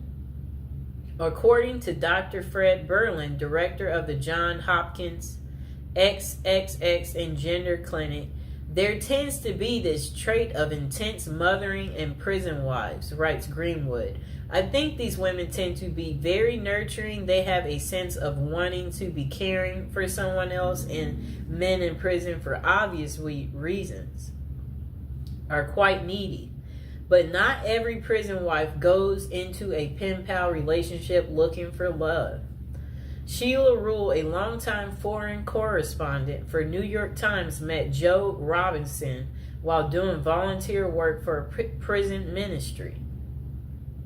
She was corresponding with more than a dozen inmates when a compelling letter came from Robinson, an East New York native serving 25 years for murder. Now, I have to look at this close up. I guess she was really lonely too. Okay, I'm looking at them. Oh, how are they in bed together? They must. She must like spent that one weekend day with him. This is funny. He has on regular clothes. Let me show the picture. Yep, she met him during her volunteer. Okay, so look. That lady I showed you, Sheila, a longtime foreign correspondent for New York Times, met Joe Robinson, the guy that you saw there, while doing volunteer work for a prison ministry. She was corresponding with more than a dozen inmates when a compelling letter came from Robinson, an East New York native serving 25 years for murder. As a pen pal, he was looking for a young lady, and Rule, who had been married twice, was in her 50s, 20 years his senior. She let him down and flat out told him that she couldn't be his companion but could be his friend.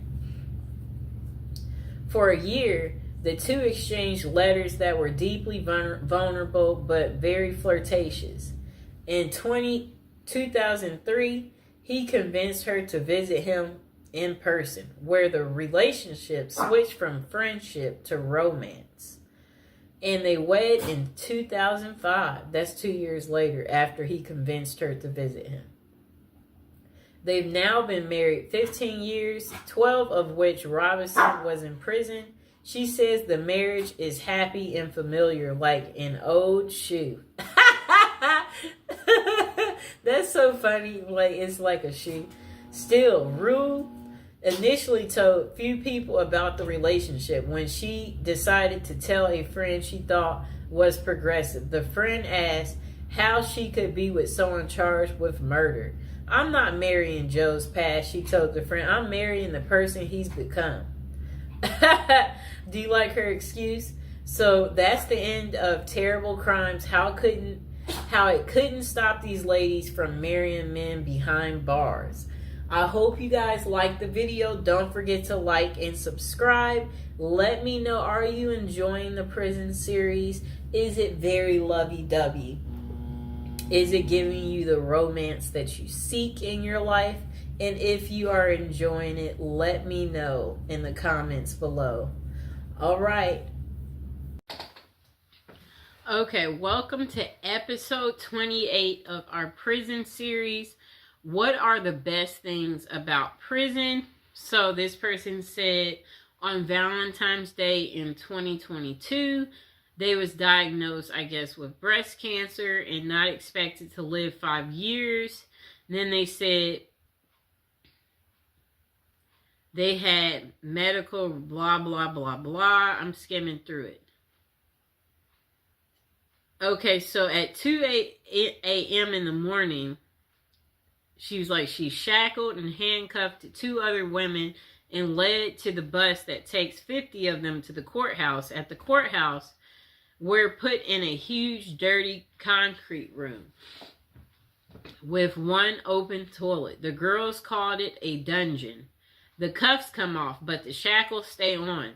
We're up all night, some sitting, some pacing despite the shackles, even some trying to sleep on the cold concrete. It's a miserable night. 50 women talking, praying, waiting for the dawn. They're shivering. At 7 a.m. when the guards start yelling names, we are frozen, stiff, and exhausted. They're going to court to face really hard decisions.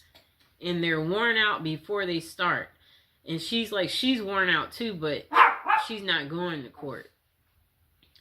And she's going to have her breast cut off. But no one calls her name. She said she waited all day. She's cold. She's scared.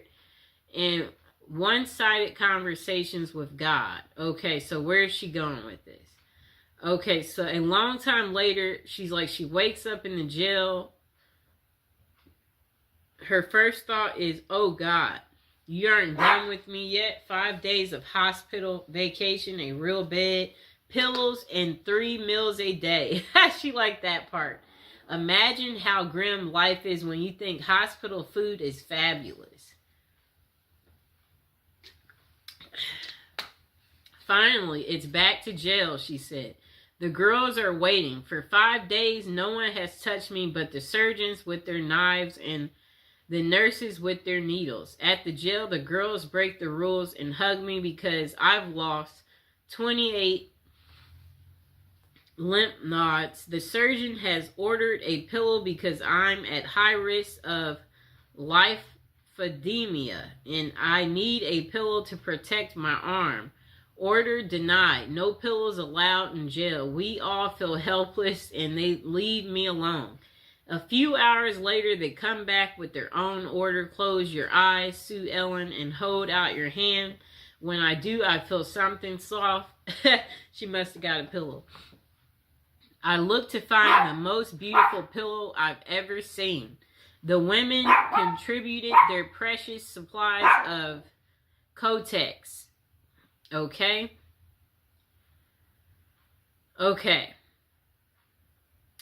Okay, so they gave it a designer look. At the darkest time in her life, drug addicts, prostitutes, and murderers looked after her and she will never forget them. All because she got sick. Isn't that interesting? Oh, so they made her a pillow out of pads.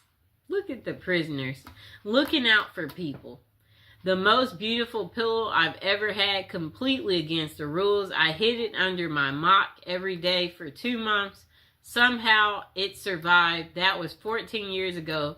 Like the pillow, somehow I survived. That's what she said. Okay, so let's see what else they have to say. I'm skimming through.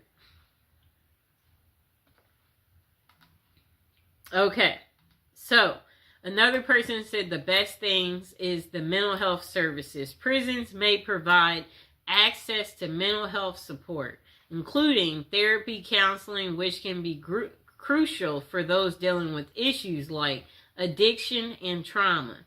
Rehabilitation programs. Many prisoners offer educational and work training programs that help inmates acquire new skills, which can aid in their reintegration into society upon release. Okay? Okay, so another thing they're saying is good is the routine and the structure. The structured environment of a prison can provide stability for individuals who may have struggled with chaos in their lives prior to incarceration. A time for reflection. Incarceration can offer individuals the opportunity to reflect on their past actions and make plans for a more positive future. The next thing good about it is access to health care. In some cases, prisons provide better access to health care services than inmates might have had on the outside, addressing physical and mental health issues. The next good thing about prison is opportunity for change. For some, prison serves as a turning point, motivating them to change their lifestyle to make better choices. The next good thing is support networks. Some inmates find support among fellow inmates or through programs that foster community and connection, which can be beneficial for personal growth. Okay, so while these aspects can be positive, it's important to recognize that overall prison experience can still be challenging and traumatic for many individuals. The effectiveness of these benefits depend on specific prison system and resources available within. Okay, so the next person said they're not so sure what the best thing about prison is, but they certainly know the worst. The worst part about prison is the time spent in jail beforehand. And for all of you yuppies, there is a difference between jail and prison. Jail is run by the county and it's where you await the outcome of your case. Prison is run by the state and it's where you serve the remainder of your sentence. Now let me repeat that, people.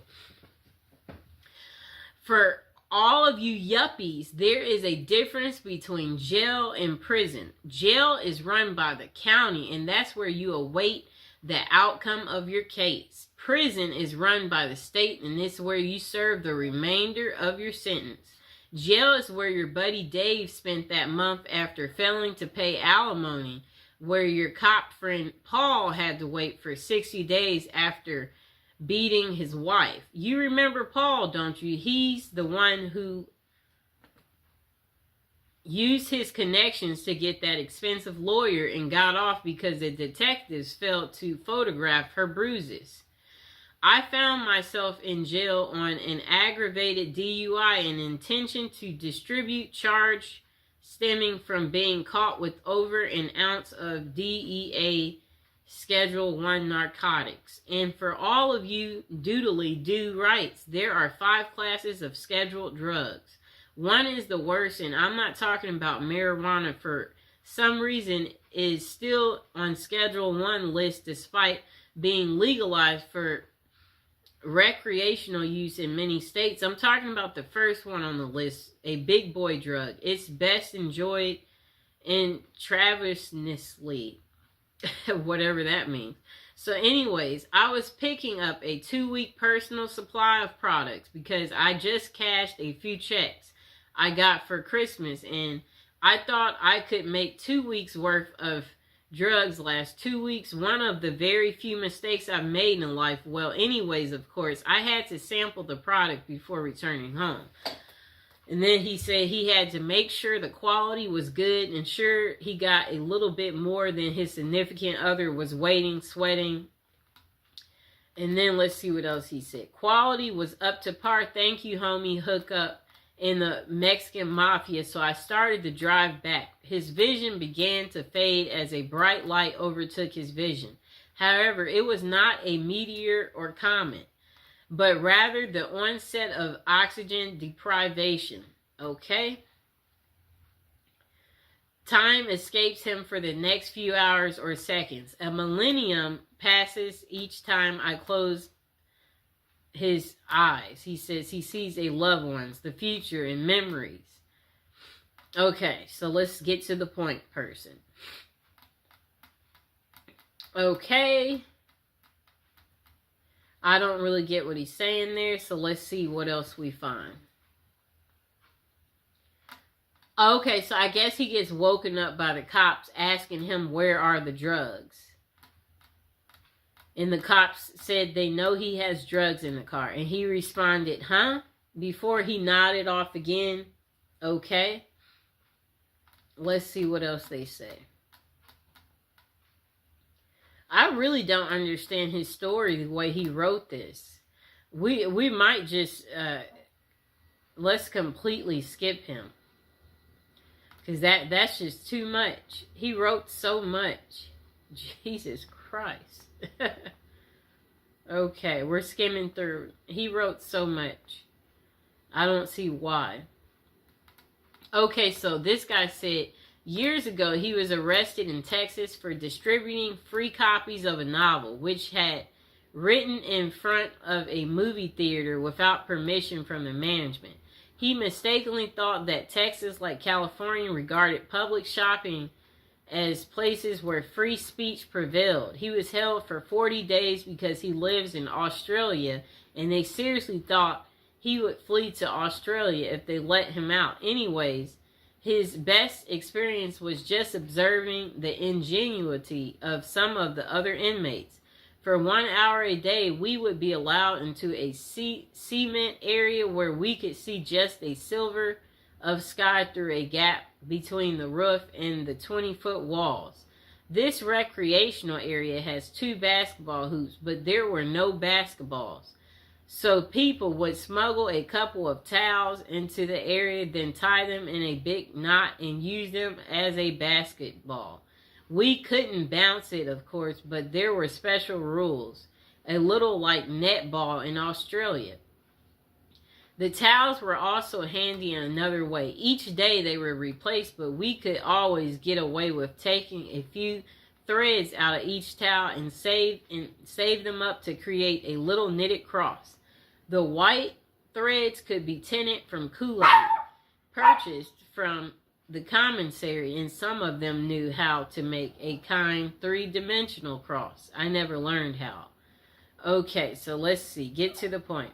He was nicknamed Old School because of his age, but he's proud that he eventually did more push-ups without stopping than he ever done in his youth. Okay. I'm skimming through. He wrote a lot. He said his cell was the only one in prison not to have been disciplined for any breaches during 40 days that he was there. He learned this from the guards who took their TV and coffee pot simply to be mean, because he felt that we needed to be reminded of what might happen if we did break any of the long list of rules that they had. Oh, and I came to appreciate ramen noodles a lot more once I was introduced to them as prison popcorn, which prisoners would snack on without water when the coffee pot was taken away. I would love to meet some of those guys today, although I realistically expect that a lot of them would have continued to do things that got them thrown back into prison. That's funny. Okay, just a moment. And now would be a good moment to like, share, and subscribe.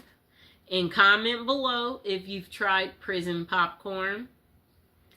That's an interesting, I guess they make it out of ramen noodles. We'll have to get more into that to figure out how do you make prison popcorn. Sounds yummy, right? Okay. To find good things in prison, you might have to look pretty hard. If you can be optimistic in the real world, then you might be able to find some bright spots in prison. I made some new friends in prison. I met some truly good men.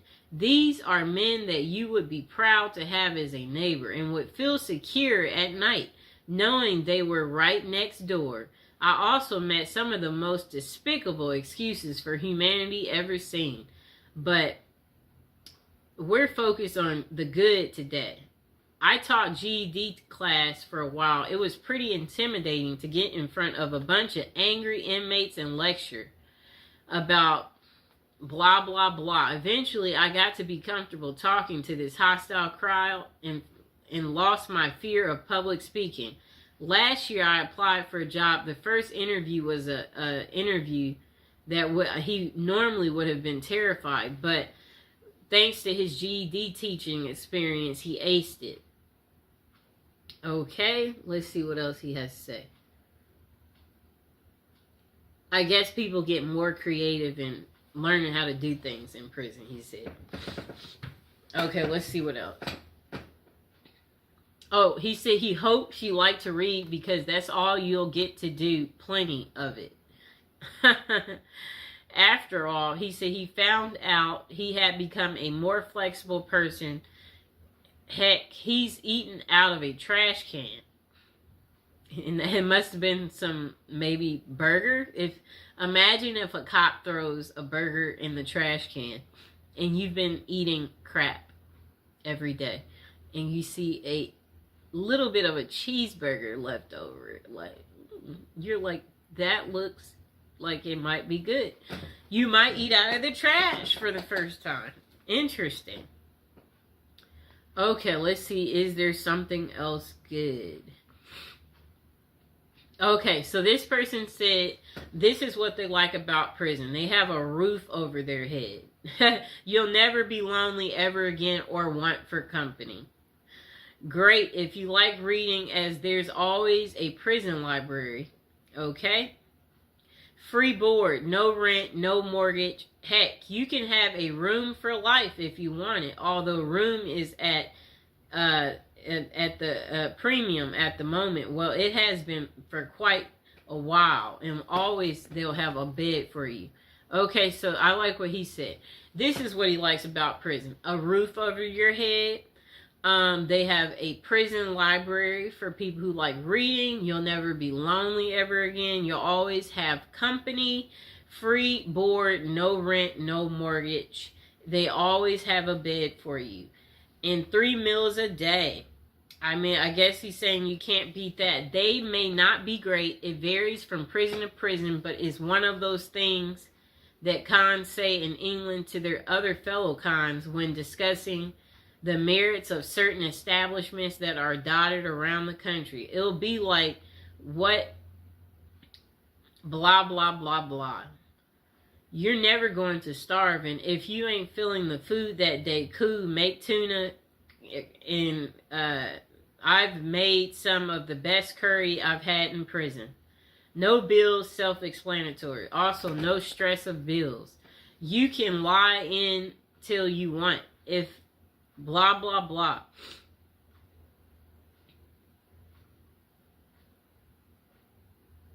Okay, if he comes back that afternoon, you can tell him then why you haven't gone. I guess they have some type of work in prison that he's talking about. I didn't really understand how he wrote that. Let's see what else they say. Okay, so this guy said free gym membership. All year round gym membership can't be bad. All that getting fit you've been meaning to do, well, you've got no excuse now with a gym on your doorstep and half you pals trying to drag your butt down there. Okay? access to unlimited supplies. We won't get into what he's talking about there. Skimming through.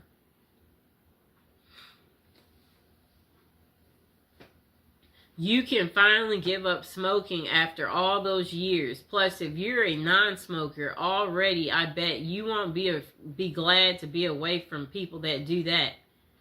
You worry less, he said. Everything is taken care of. Well, with all that, all the above, there's only one thing missing, I think. Oh. He said, if you're gay, then you're going to have a field day in there. If you're straight, not so much, but we'll have to make do with, you know, XX videos. But there will be a fantastic supply of DVDs if you like that type of stuff, he said. Oh, pages missing and stuck together. If you're prison gay, you'll be accommodated somewhere along the lines and you'll find what you're looking for. Perhaps you want to read a XXX type of thing. Whatever he's talking about, he's confusing me. Let's see. I'm skimming through. This person said the best things about prison come far and few between because, speaking honestly, prison is crap, but if it digs deep enough into my memory, I can come up with a very few things that were any good at all. One of the things that was better than I expected was the other people that she was incarcerated with. Those people are just like you and I. They care about each other and they have feelings. They pretty much put their socks on the same way as anybody else does. Before going to prison, she was afraid of even the thought of going to such a place.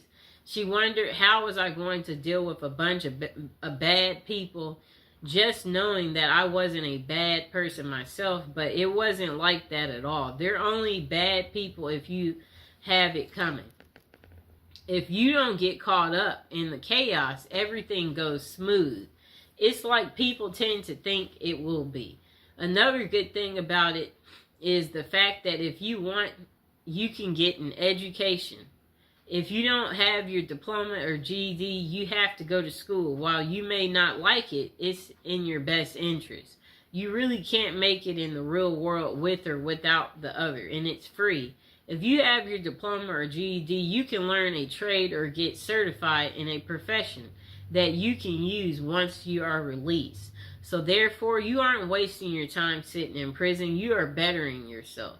Those are the few things that were good. I'm glad you didn't ask what was the worst thing about prison, because everything else was the worst. And there's so many things that there's worth mentioning.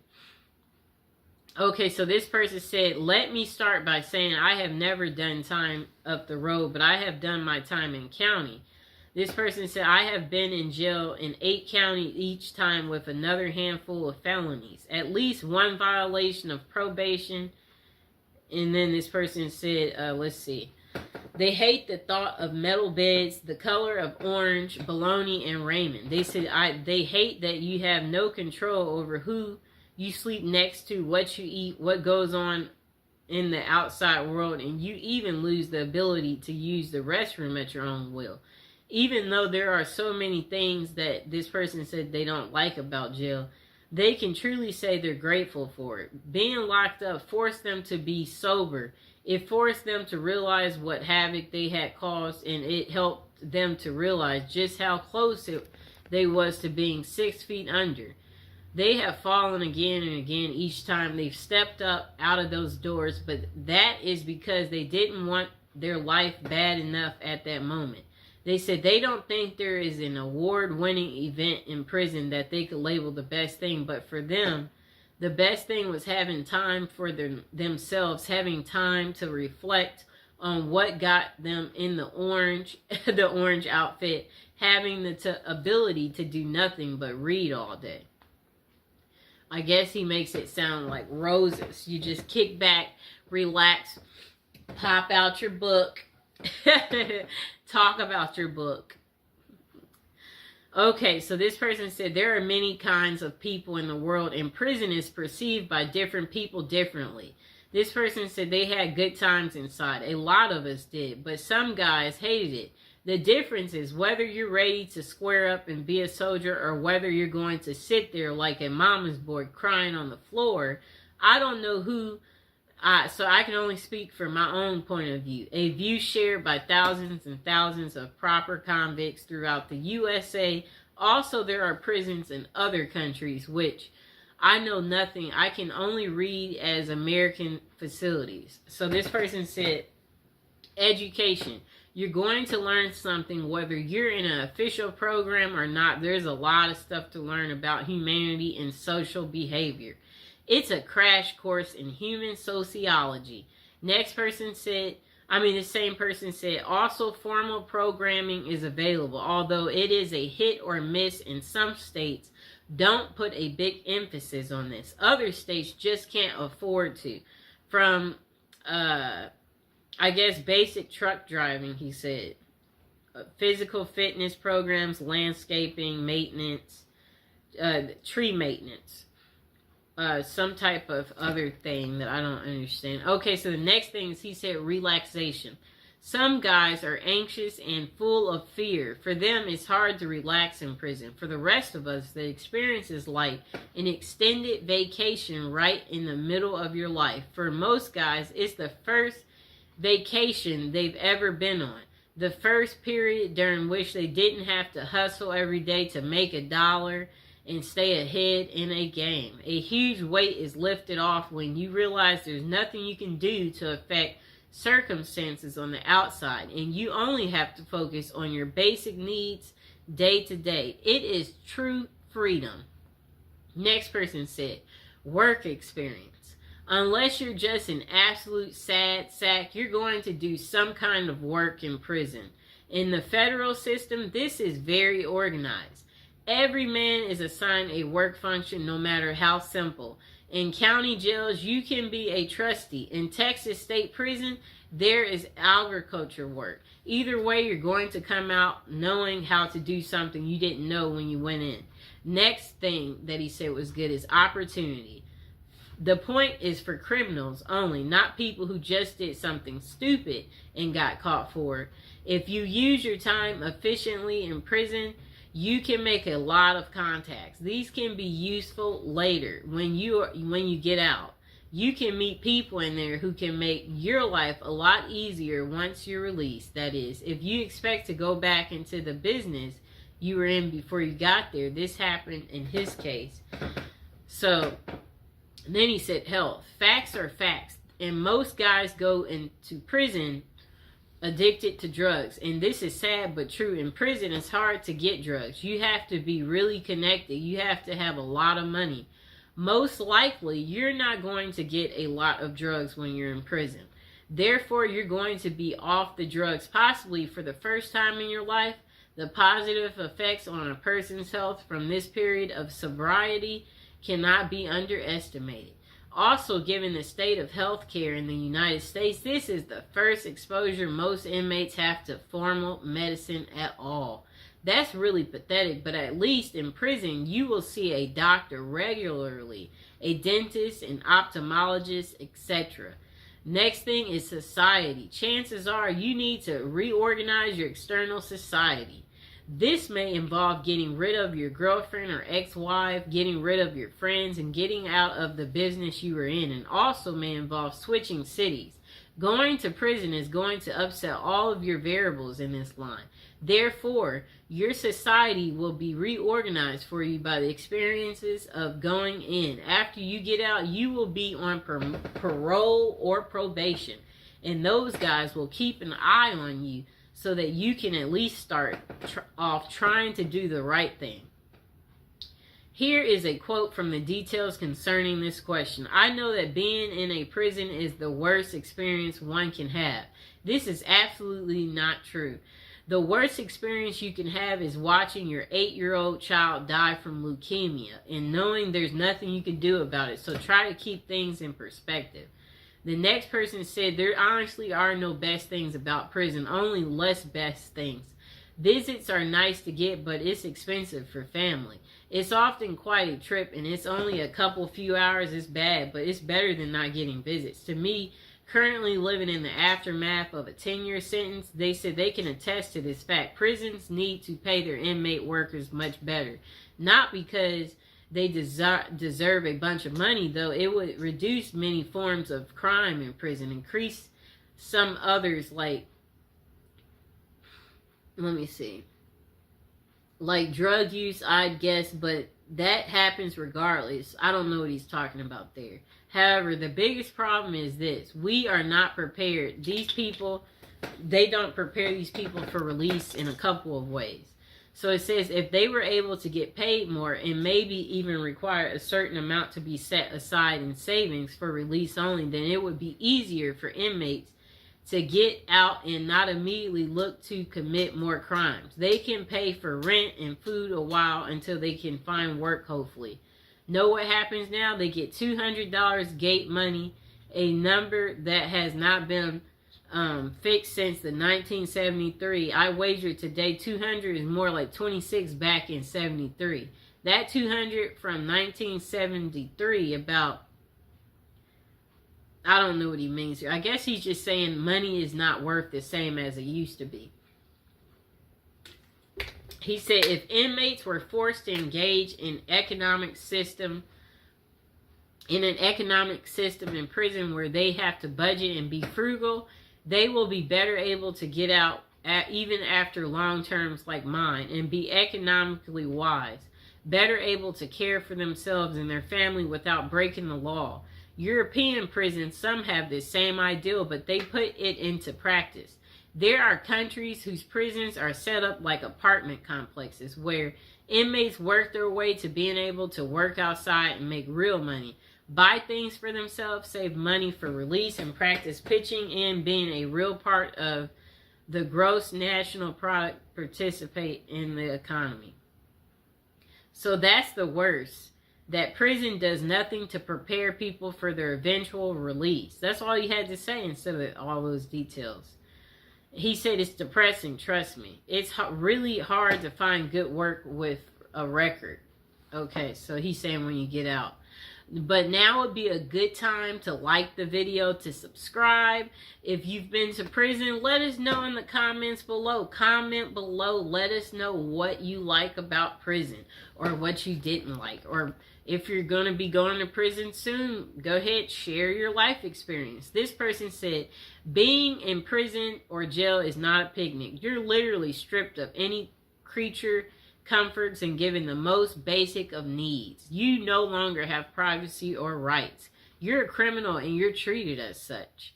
Still, it might be surprising to learn that while most people avoid jail like a plague, some find it to be better than life on the outside. You don't have access to family or friends, and if you don't have the right connections in jail, this means you don't have access to drugs. It's not an ideal place to detox, but some jails have programs that will medicate inmates so they are more comfortable during the process. This person said you get 3 meals a day, and for some people, this is a step up from not eating at all. Plus, they are all cooked for you, served to you, and you don't have to worry about the cleanup. While it might be a hassle to get there, some prisons have a really good medical team and can provide care to inmates they otherwise would not receive on the outside. You can enroll in programs, classes. They even offer to help people get their GED or teach a trade you can use on the outside. It's warm. You have shelter. Your clothes are clean and provided. You have running water and can take a hot shower. It might be hard to imagine jail being a positive experience, but if you're living on the street in the dead of winter, jail probably sounds like a paradise. I guess you'll get happy if the cops say, oh, we're taking you in, and you've been outside. You're looking like, get me there faster. When do I get to eat? When do I get to take my hot shower? 3 meals a day? Oh, I get to meet new people? I guess. Okay, let's see what they said. Okay, so this person said before going to prison, they read a book called Zen and the Art of Happiness, which mentioned how to see everything as an opportunity, which a lot of us never do. I tried this and it worked, even the traumatic events. This person said they went to prison for 18 months. And OWI, somewhat enthusiastic. In turn, I was able to appreciate the unique architect from the inside of a 100-year-old fortress not many people get to see. He said he got his bench up over 250 and came back with biceps, triceps twice the size he even had in college. He wrote 1,500 pages of a memoir. I never would have taken time to write in my own spare time to this day. I maintain humility, not humiliation. Know the difference. That allows me to observe people and how pretentious, entitled, and self-righteous they all really are. If they only knew. I ate my meals with guys doing life, and if you think about it, are still there as I'm typing this. That was 2016. I worked in a machine shop and got to make license plates and public library furniture. Then he said, I was not made to, I was allowed to. I saw human instinct behavior at its ultimate worst. I saw things you can't even read about in books. I learned to count the smallest of my blessings. I learned to enjoy every sandwich and more. And again, the book he read was called Zen, The Art of Happiness. And he said the book mentions how to see everything as an opportunity. And even in the most traumatic events, that's what the book is pretty much about. I liked some of these people's perspective. This person said, look for the silver lining in the thundercloud of incarceration. I would have to say some of the people you meet. I have met some very intelligent, resourceful people. I have met some amazing artists. I have met some people I now claim as friends. I've also learned who my real friends were prior to my incarceration. That in itself was educational. And speaking of education, my time incarcerated was very educational. I learned to see things clear without the filters of society and the propaganda we are fed from birth. Most interesting, I have also self-taught myself about the laws of our nation's courts and social history. It is amazing how a mundane and dry subject like law can become exciting and interesting when it's impacting your existence. The rest pretty much sucked, but I do not recommend it for a retirement program. The service was terrible. Okay. This person said a friend of a friend ended up in prison for trying to poison his wife with some blah, blah, blah. Okay, it was about child custody. Okay, let's see. They didn't really get to what was good about prison, so we're skipping them. This person said the best thing in prison was the day he was released after serving his sentence. The worst thing was the day he started his sentence in prison. That's the only best thing. Now, the worst thing about prison, having to live by a set of rules made many inmates over the years, such forced racism, having to back up your buddy no matter what the circumstances or risks you have to take with your freedom and even lives in some cases. Just the whole caveman mentality. You seem to have to live each day by that, is unless you want to get punked and pimped out. And the way you're looked up on and treated by most staff because you're a convict now. What none of the staff ever makes bad mistakes, not being able to trust anyone completely. Just one best thing and long list of worst things. Just being told when to sleep, eat, and crap. And piss is one of the worst.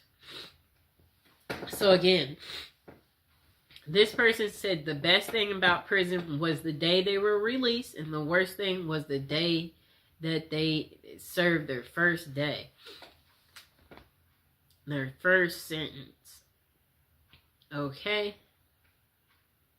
Okay, so this person said the best thing in her day for prison was when her husband would come visit and during their kiss. You only get two, a first and a last. He would She said he would slip her certain drugs from his mouth to hers. Those particular days on the inside were actually rather nice. Okay, cool, lady. What are the pros and cons of being in prison? Okay, so this question was closer to something like, why should we not do crimes if our prisons are so cushy? Some dumb crap like that. And I said, yeah, I don't know what you've heard about prison life, but anyone who thinks three free meals a day and television and place to sleep is something for someone to live for and look forward to, I would say you probably need to be re-educated. The cons are obvious. Finding legit work will be exceedingly difficult. Not many people willing to give guys like us a second chance despite what you've heard. I'm still a loner because I'm unable to trust any male to be real loyal friend, and I'm also not very good at relationships in general. Something wrong with my empathy and trust buttons for real. Relationships are few and far between me. Not sure if that's a good thing or bad thing. This person said, I haven't had one male friend in over 7 years. And he has bad dreams. He suffers from depression. And he said, let's see what else he says. It looks like he's getting off topic. Okay, so we might read a few more. What is the pros and cons of being in jail? You need to use the toilet in front of others. It's extremely embarrassing. You can't use the toilet in peace because you need to flush the toilet every time you you let one out or drop, That's what this person said. Otherwise, something bad will happen to you. The food is near inedible. Usually the showers are only separated by a wall in between, so you get zero privacy. Everyone can see you. If you're really unlucky, your shower area is just one big open room. The uniform makes you feel worthless, and it also itches like crazy. Chip your tooth? Are your gums bleeding? Dentistry in prison is garbage. Good luck with that. If you have, let's see what else he said. If you have longer hair as a man, your hair is shaven, buzz cut, and you end up looking like a soldier. Okay. Wow. This person said for them the best thing about prison was after 8 hours, the gate I went to opens and lets him go home. I guess he must work there. Okay, so this person said, only good thing that came out of being in prison was I learned to value the small things in life, like waking up, fixing breakfast, or simply going outside and coming home without having to strip, bend over, and spread eagles. You quickly remember how much you miss the small things. Wow, right? And then this person said, you will learn who your friends are. The ones who stick by your side while you are in are your real friends. Those are the take advantage of your situation will show themselves. Prison deprives the prisoner of many of life's pleasures, conveniences, and freedoms. You don't really know what prison is until you've been deprived of it. You don't know what is valuable until you've lost it. In the end, assuming you return to a free life, you will look at life in a new perspective with newfound values.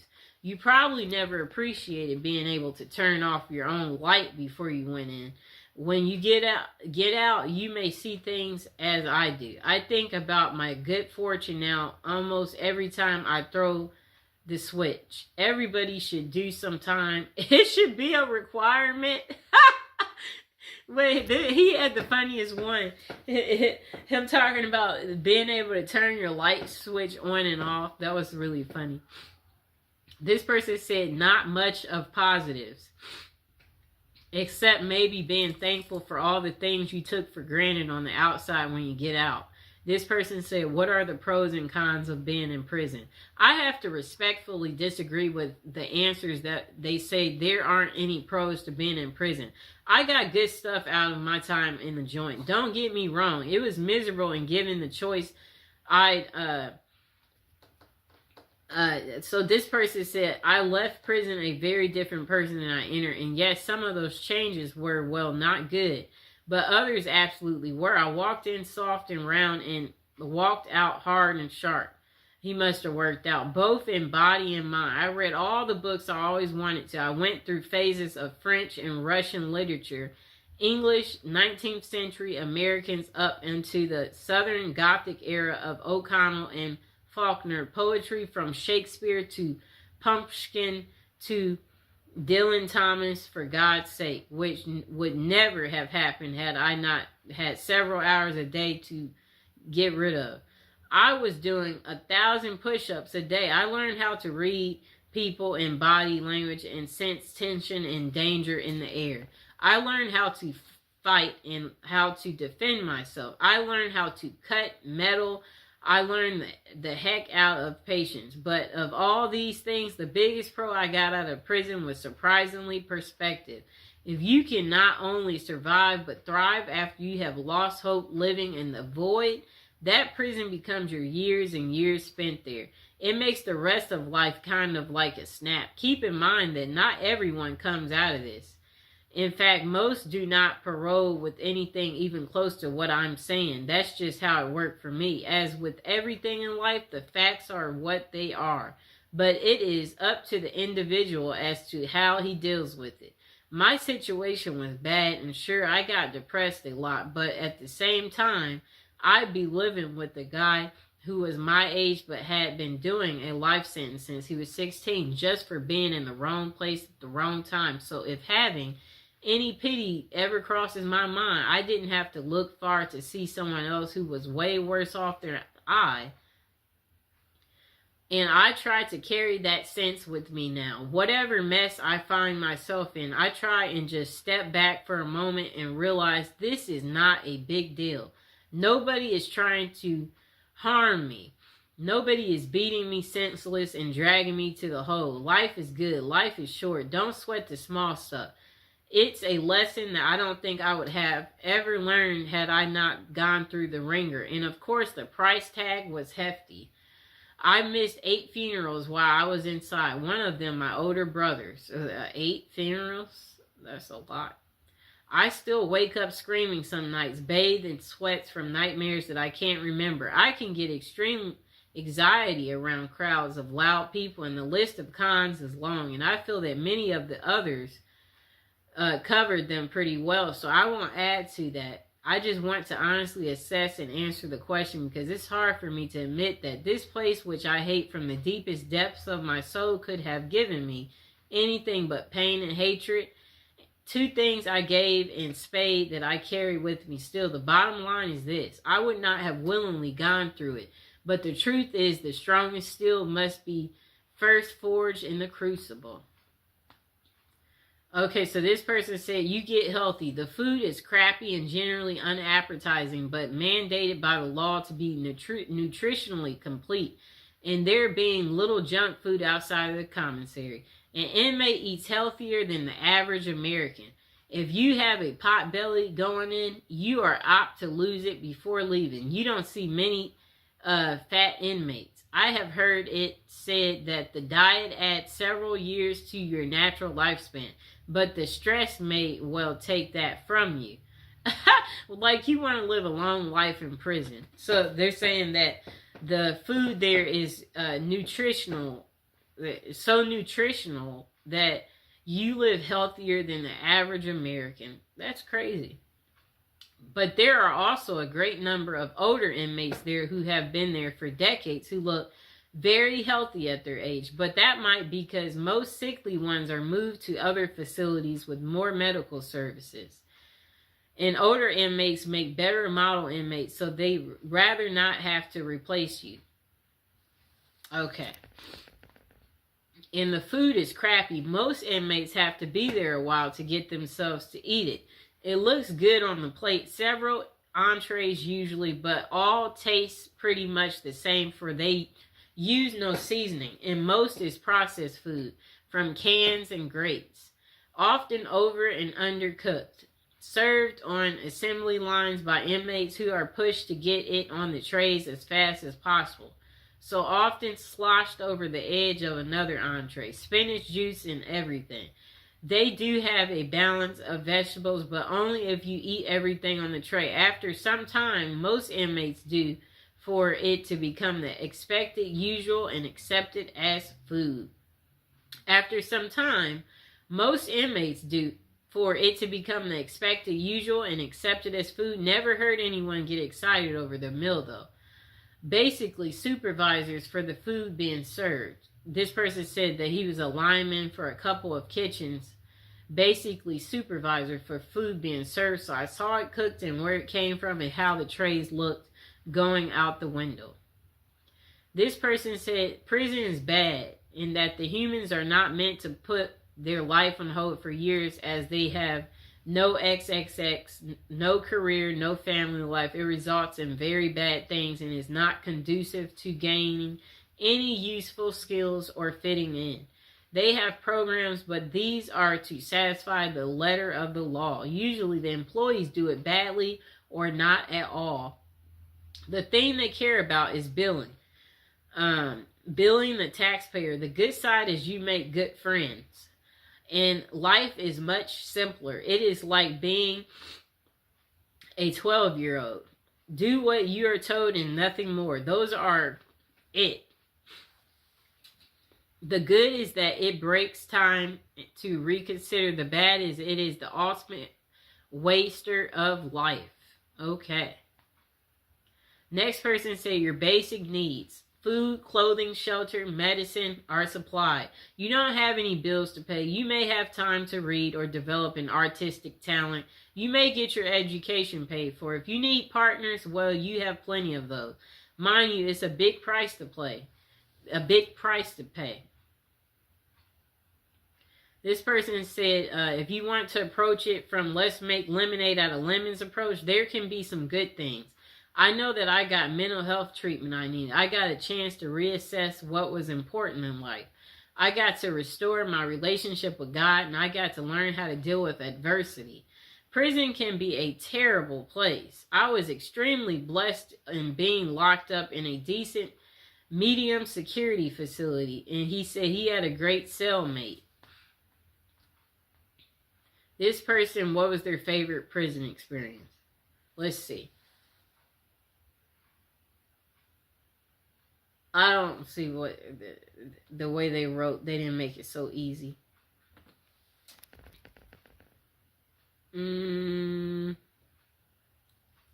Yeah, that person, they're really bad at explaining.